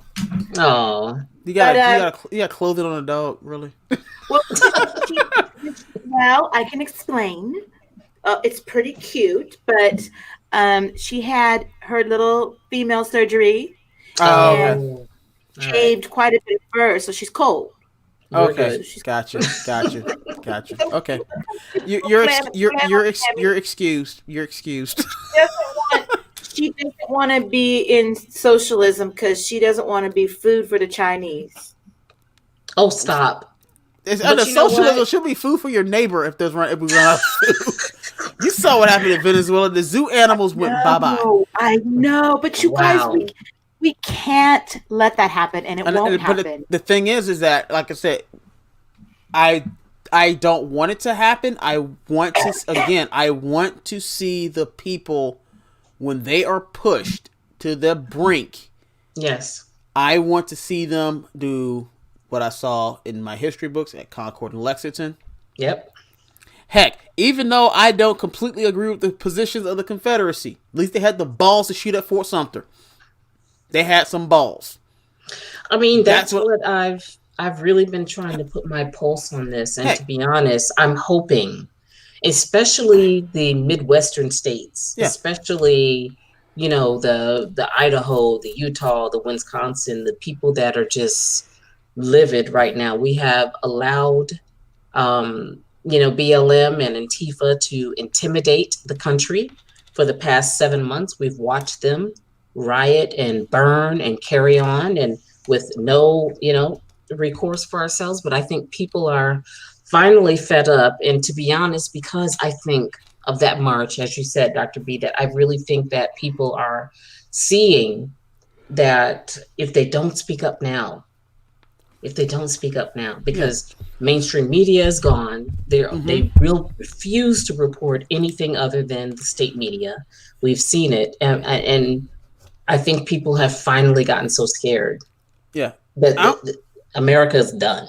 Yeah. I want to say this, and this goes out to anybody who's watching who may be living in Georgia. Right now, Governor Kemp has refused to call for a special section to correct the relocation loophole in the Georgia law where you can move down there and pretty much vote in their election. That's terrible. And I'm about to move back there December, so here's the thing. I'm going back to my Here's home. the thing. If it's gotten to the point where your own governor, at the behest of 10 senators in the General Assembly, said we need a special session to close this loophole. That's right. And they still haven't done it. That's Georgia, bad. Your gun laws are better than ours. Y'all need to be marching armed to the governor's mansion. That's right. I'm serious. I'm dead serious. I'm not joking. This is not hyperbole. Your governor is not listening to you. But look at the population of Atlanta. Okay? I mean, that's where they were able to do this massive fraud. And that's part of what you were asking me earlier on and what I've been thinking about. Because at the end of the day, I am watching in Detroit, in Atlanta, Black people involved in massive fraud and do not care. Like, our moral standing is gone in terms of all these so-called Christians and whatnot, but literally, and I can see them doing that. And this is Atlanta, Detroit, so many cities. Yeah. And it's Black people doing this, you Well, know, to be and fair, so, there's a lot of crazy white people doing it too. well, it is, but I'm just telling you, these major cities where it is a massive population of Black people, they are the ones committing these frauds. And what color are the mayors? Point blank. And city council. And so I am not surprised if Kemp or whatever, you know, and they're literally, they're saying it. That's what kills me, which is why I've had to really meditate. They're literally on Twitter talking about all y'all Democrats move to Georgia so for a couple of months so you can vote. They're literally saying it on Twitter and Andrew Facebook. Yang said They have no. He said he's moving. They have You're no gonna get a filter. felony. Yeah, the Yang guy. They have no filter. Like they're just out there saying we are going to push this vote. We're going to move there for a couple of months to vote for Democrats, and 30 days. I don't know. They don't even have to be there for 60. They're only there for 30. Yeah. But we're in on the 2 hour mark, and I'm hoping that my daughter brings me a really good club salad on the 2 hour mark. Guys, what I hear you saying is that Black people need to wake up to their morals, and that average people need to march in the street as often as they can. I don't think people realize their local governments were this powerful. And this corrupt. It's the state it's the state legislatures that send the electors to the electoral college. Yep. This is why if people talk about, oh, I don't vote, I'm like, it's not about the federal government. You've been so conditioned to think that the federal government does everything. I'm like, no, your state and your local government have by far the most power over you than any other governmental entity in this country. The state government levies pretty much every tax, all taxes you pay. The majority of your taxes are state and local taxes. Mm-hmm. Your state and local government covers zoning laws. So that, you know, a perfect example, when I got this house built 5 years ago, there was a zoning law that the front of the house had to be on the longest side of the lot. So my house, I live on a corner. Wow. I wanted my house to face pretty much east, or excuse me, north, so that the back of my house would be south facing. I couldn't do that because of zoning law, so now my house faces east west. Wow. I'm serious. I'm like, oh, you can't do that. Zoning laws say you have to have your house, the front of your house has to be on the longest side of your property, the longest line of your property. I'm like, you can't even in California, you can't even get things built because I know their zoning rules take like 77 years to get fully permitted, and then they might change their mind at the 7th Exactly, year. And that's all state and local government. Federal government has zero to do with zoning laws. So Michael Ray makes a good point. There's a place in Charleston, South Carolina that Albert Pike got a book from the devil. I don't know who Albert Pike is, but I understand the devil. Albert Pike was a Democrat. Albert Pike was a 33rd degree Mason. Albert Pike was one of the founders of the Ku Klux Klan. He was a massive occultist. Thanks for reminding me. Occultist. Yes. Nice. So what we're really dealing with, people, on the same people we're dealing with right now is what Albert Pike was. The same people that crucified Christ, the same spirit that crucified Christ is what we're dealing with right now. So that being said, if our battle is a spiritual one, what does the scripture say before Revelations? Okay, we win. Ephesians 6. Now there's some. I don't know about the scripture, Dr. B. Only you would try to get me to. I know Galatians 5:22. Okay, and but here's what I'm trying to tell you. There is a party after the war. Spiritually speaking. Now we're in the war, but how many wars have Christians really lost? Scripturally speaking, we have lost none. Even Christ's death was our gain. Okay. True. Ooh, my nails need help. But even Christ's death is our gain. So I'm a little scattered, but I'm trying to keep it light because, I'm not sleeping that great at night. I have to put this I'm not mic either. on mute because I still have that stupid cough that I even took the coffee out. I'm still coughing. But our nervous Yeah. system is a little jacked up. So I'm really glad that you guys have decided to come on and talk about stuff. But everybody is also on their knees praying. Listen, how many rallies or how many marches or how many MAGA groups got together how many groups have ever gotten together and put on camera their group prayer before their march? Mm-hmm. I've been to one. I was there. We did a prayer for our Trump drive. And then they did one for the MAGA march in DC. Right. Now, fortunately, we do have glimmer of hope because we've got Newsmax TV and OAN Yes. filming this stuff for us. There's also another one called News to Share. He was out there the whole night with his GoPro and camera filming the whole DC situation. I'm sure you saw that too. What I'm trying to tell you is we may be small in representation, but we're not small in number. Right. We outnumber the enemy by like 10-1. And the reason why this election went down like this, because they were going to cheat like they normally cheat, but they didn't realize that for some reason their egos couldn't visualize an actual tsunami of red. And that kind of surprised me, to be honest. Like, I was thinking, could you guys not have been smarter than this? Like, it was so obvious. But I think at the end of the day, you're absolutely right. I mean, I know that many of us have had some dark nights, just kind of stressed out about all of this and the future of America. But at the end of the day, I think there are so many people who have just been fed up. They're just done.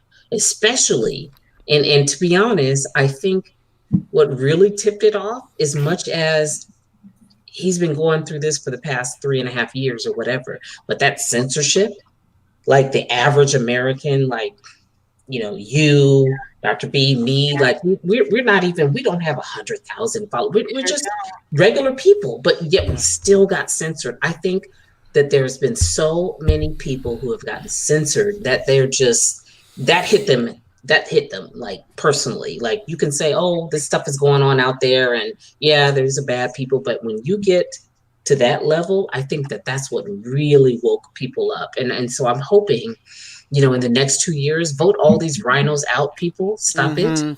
Vote them all out. So one of the things I really liked about the Proud Boys is their chants. I love them. Well, their chants were unforgettable. Say That's his right. name, Donald Trump. That's right.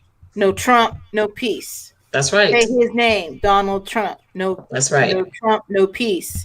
Let's not forget, we have a victim around here too. That's right. The biggest victim in history, and he needs our help more than anything. Dr. B, I interrupted you. No, you're good. I forgot what I was gonna say. That's a good point, though. I like the F Antifa stuff too. So that I do too, personally. I was about that life. I posted that immediately, and I think they need it. They need it.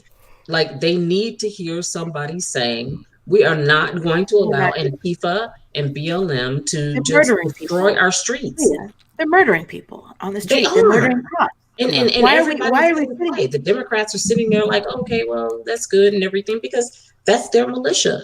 Biden has not denounced. They constantly talk about, why hasn't Trump denounced this and that? Why hasn't Biden denounced Antifa? He won't. And they're harassing and killing, even black people, white people, all of that. None of them have denounced it. They're all good. To use a Lord of the Rings reference, those are the orcs of the Democratic Party. They are cannon fodder. They are good. That's right. Their only job is to destroy and cause mayhem. That's right. So that it goes back to the Hegelian dialectic, order out of chaos. They cause the chaos to bring about the globalist, liberal, leftist, satanic agenda. But God is the God of chaos. No. God is the God in the chaos. Well, God is the chaos God. Now God can always work this out. There are some prophets out there that are speaking about the chaos. No. Oh yeah.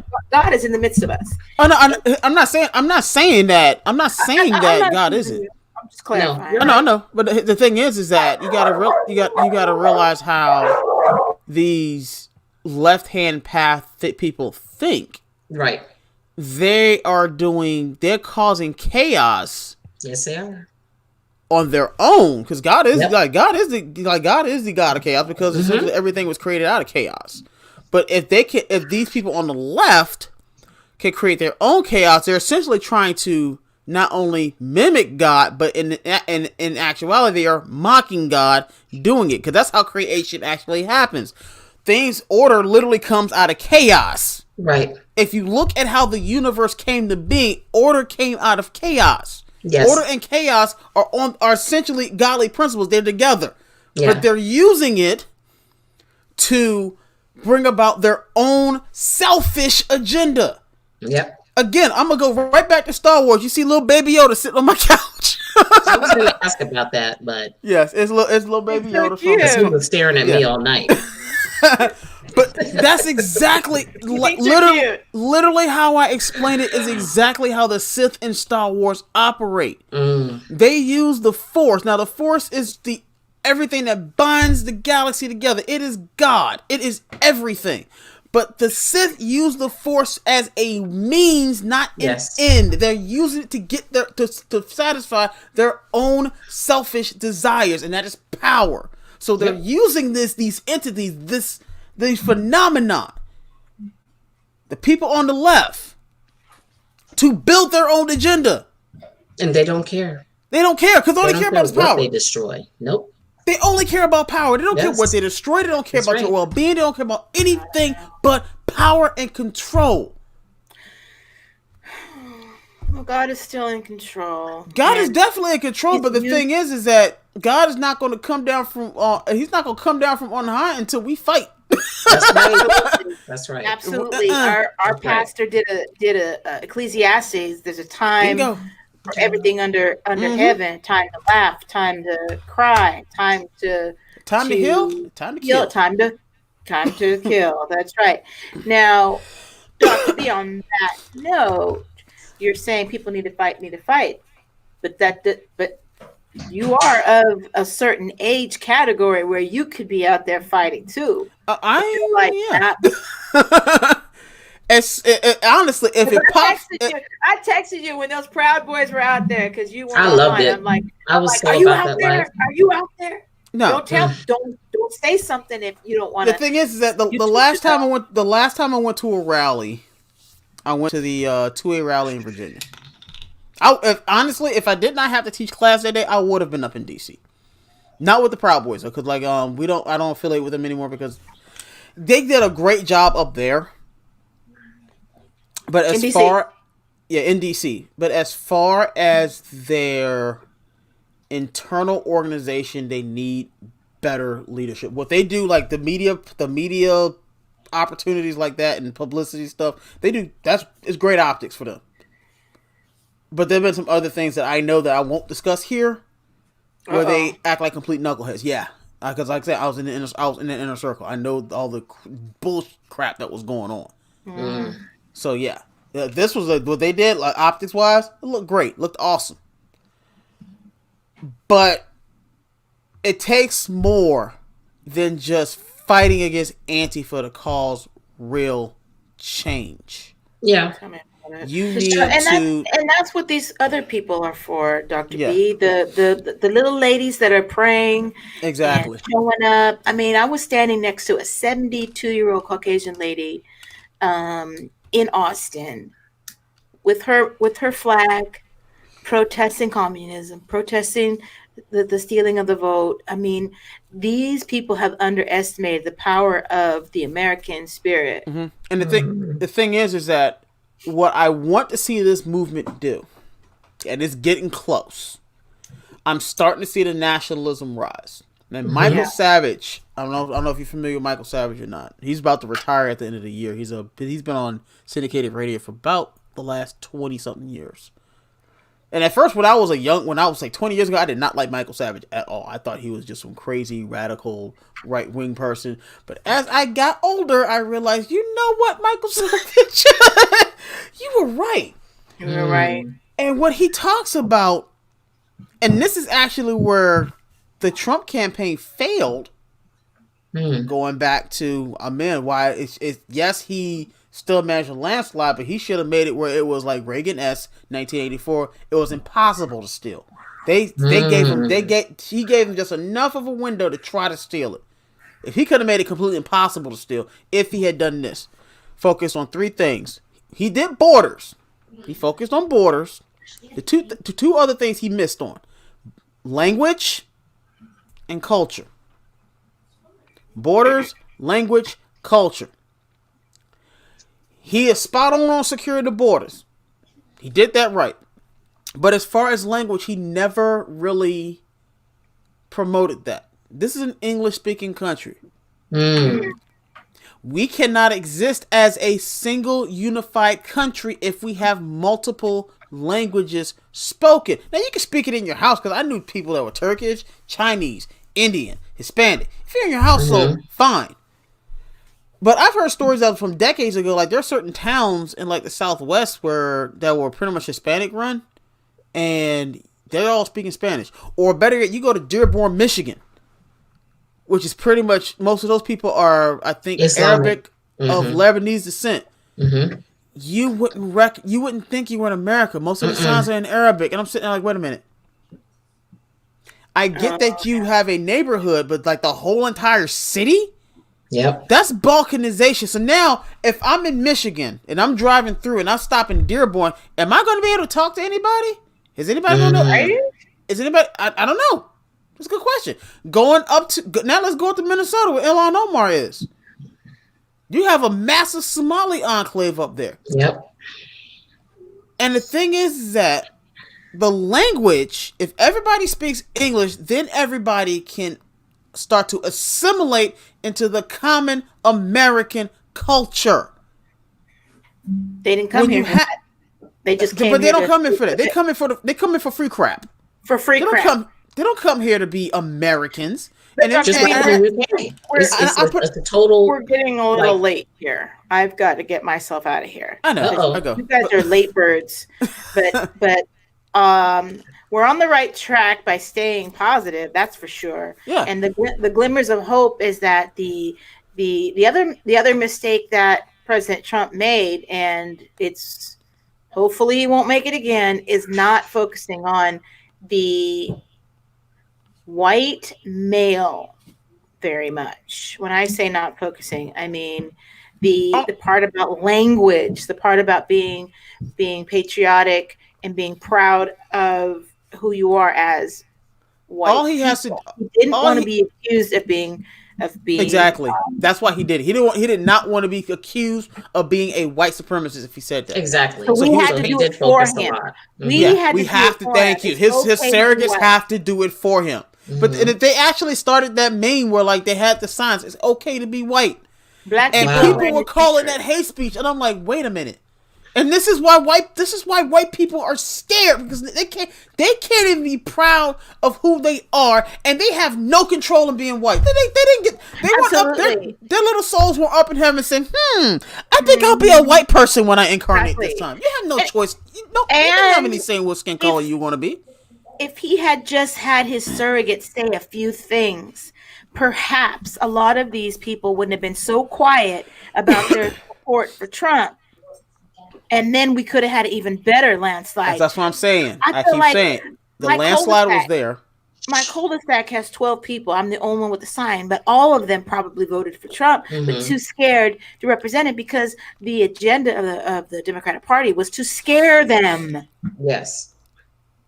And it worked for most of the people. Now we aren't scared. I am less scared about a white person than I am about socialism. So white people are all over the streets now. You done woke up the sleeping redneck, and you will not be happy when they got their weapons. You done woke up the sleeping redneck, BLM. Sorry. That's right. They have. They're done. They have. And that's They're done. what I was saying And at the outset of that's this. another thing. Black It's people are gotten going to to the pay for point. this. This was the cleverness of the Democratic Party. They called their radical black Marxist organization Black Lives Matter.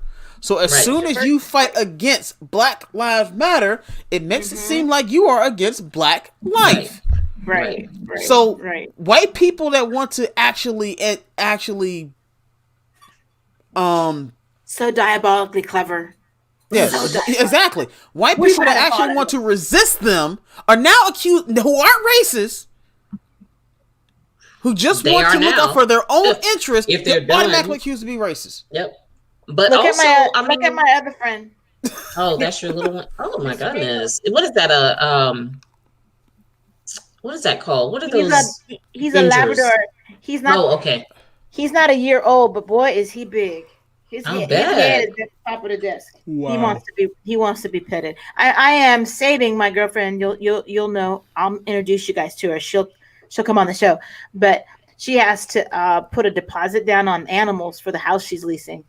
And she said it's like $1,200. 2 dogs.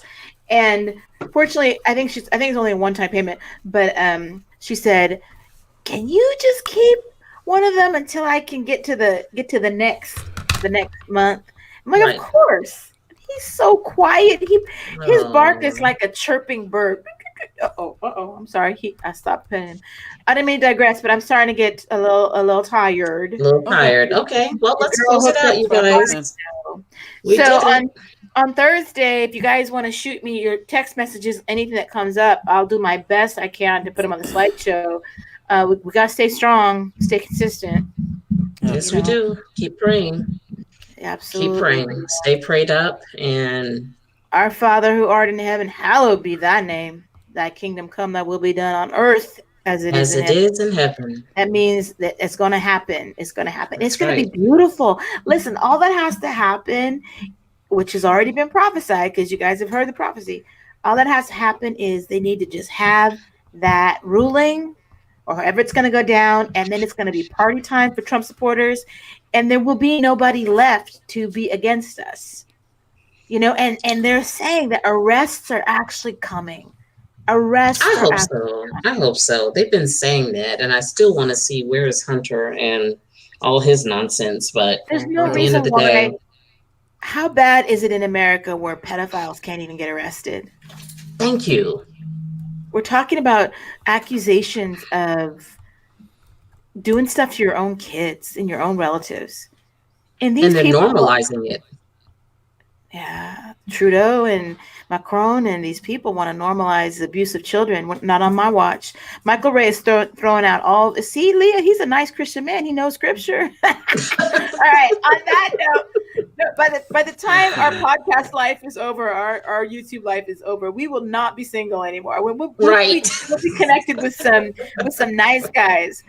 I did see somebody walking in your background. I did see somebody walking in your background back there. Ooh. Not right now. An hour ago.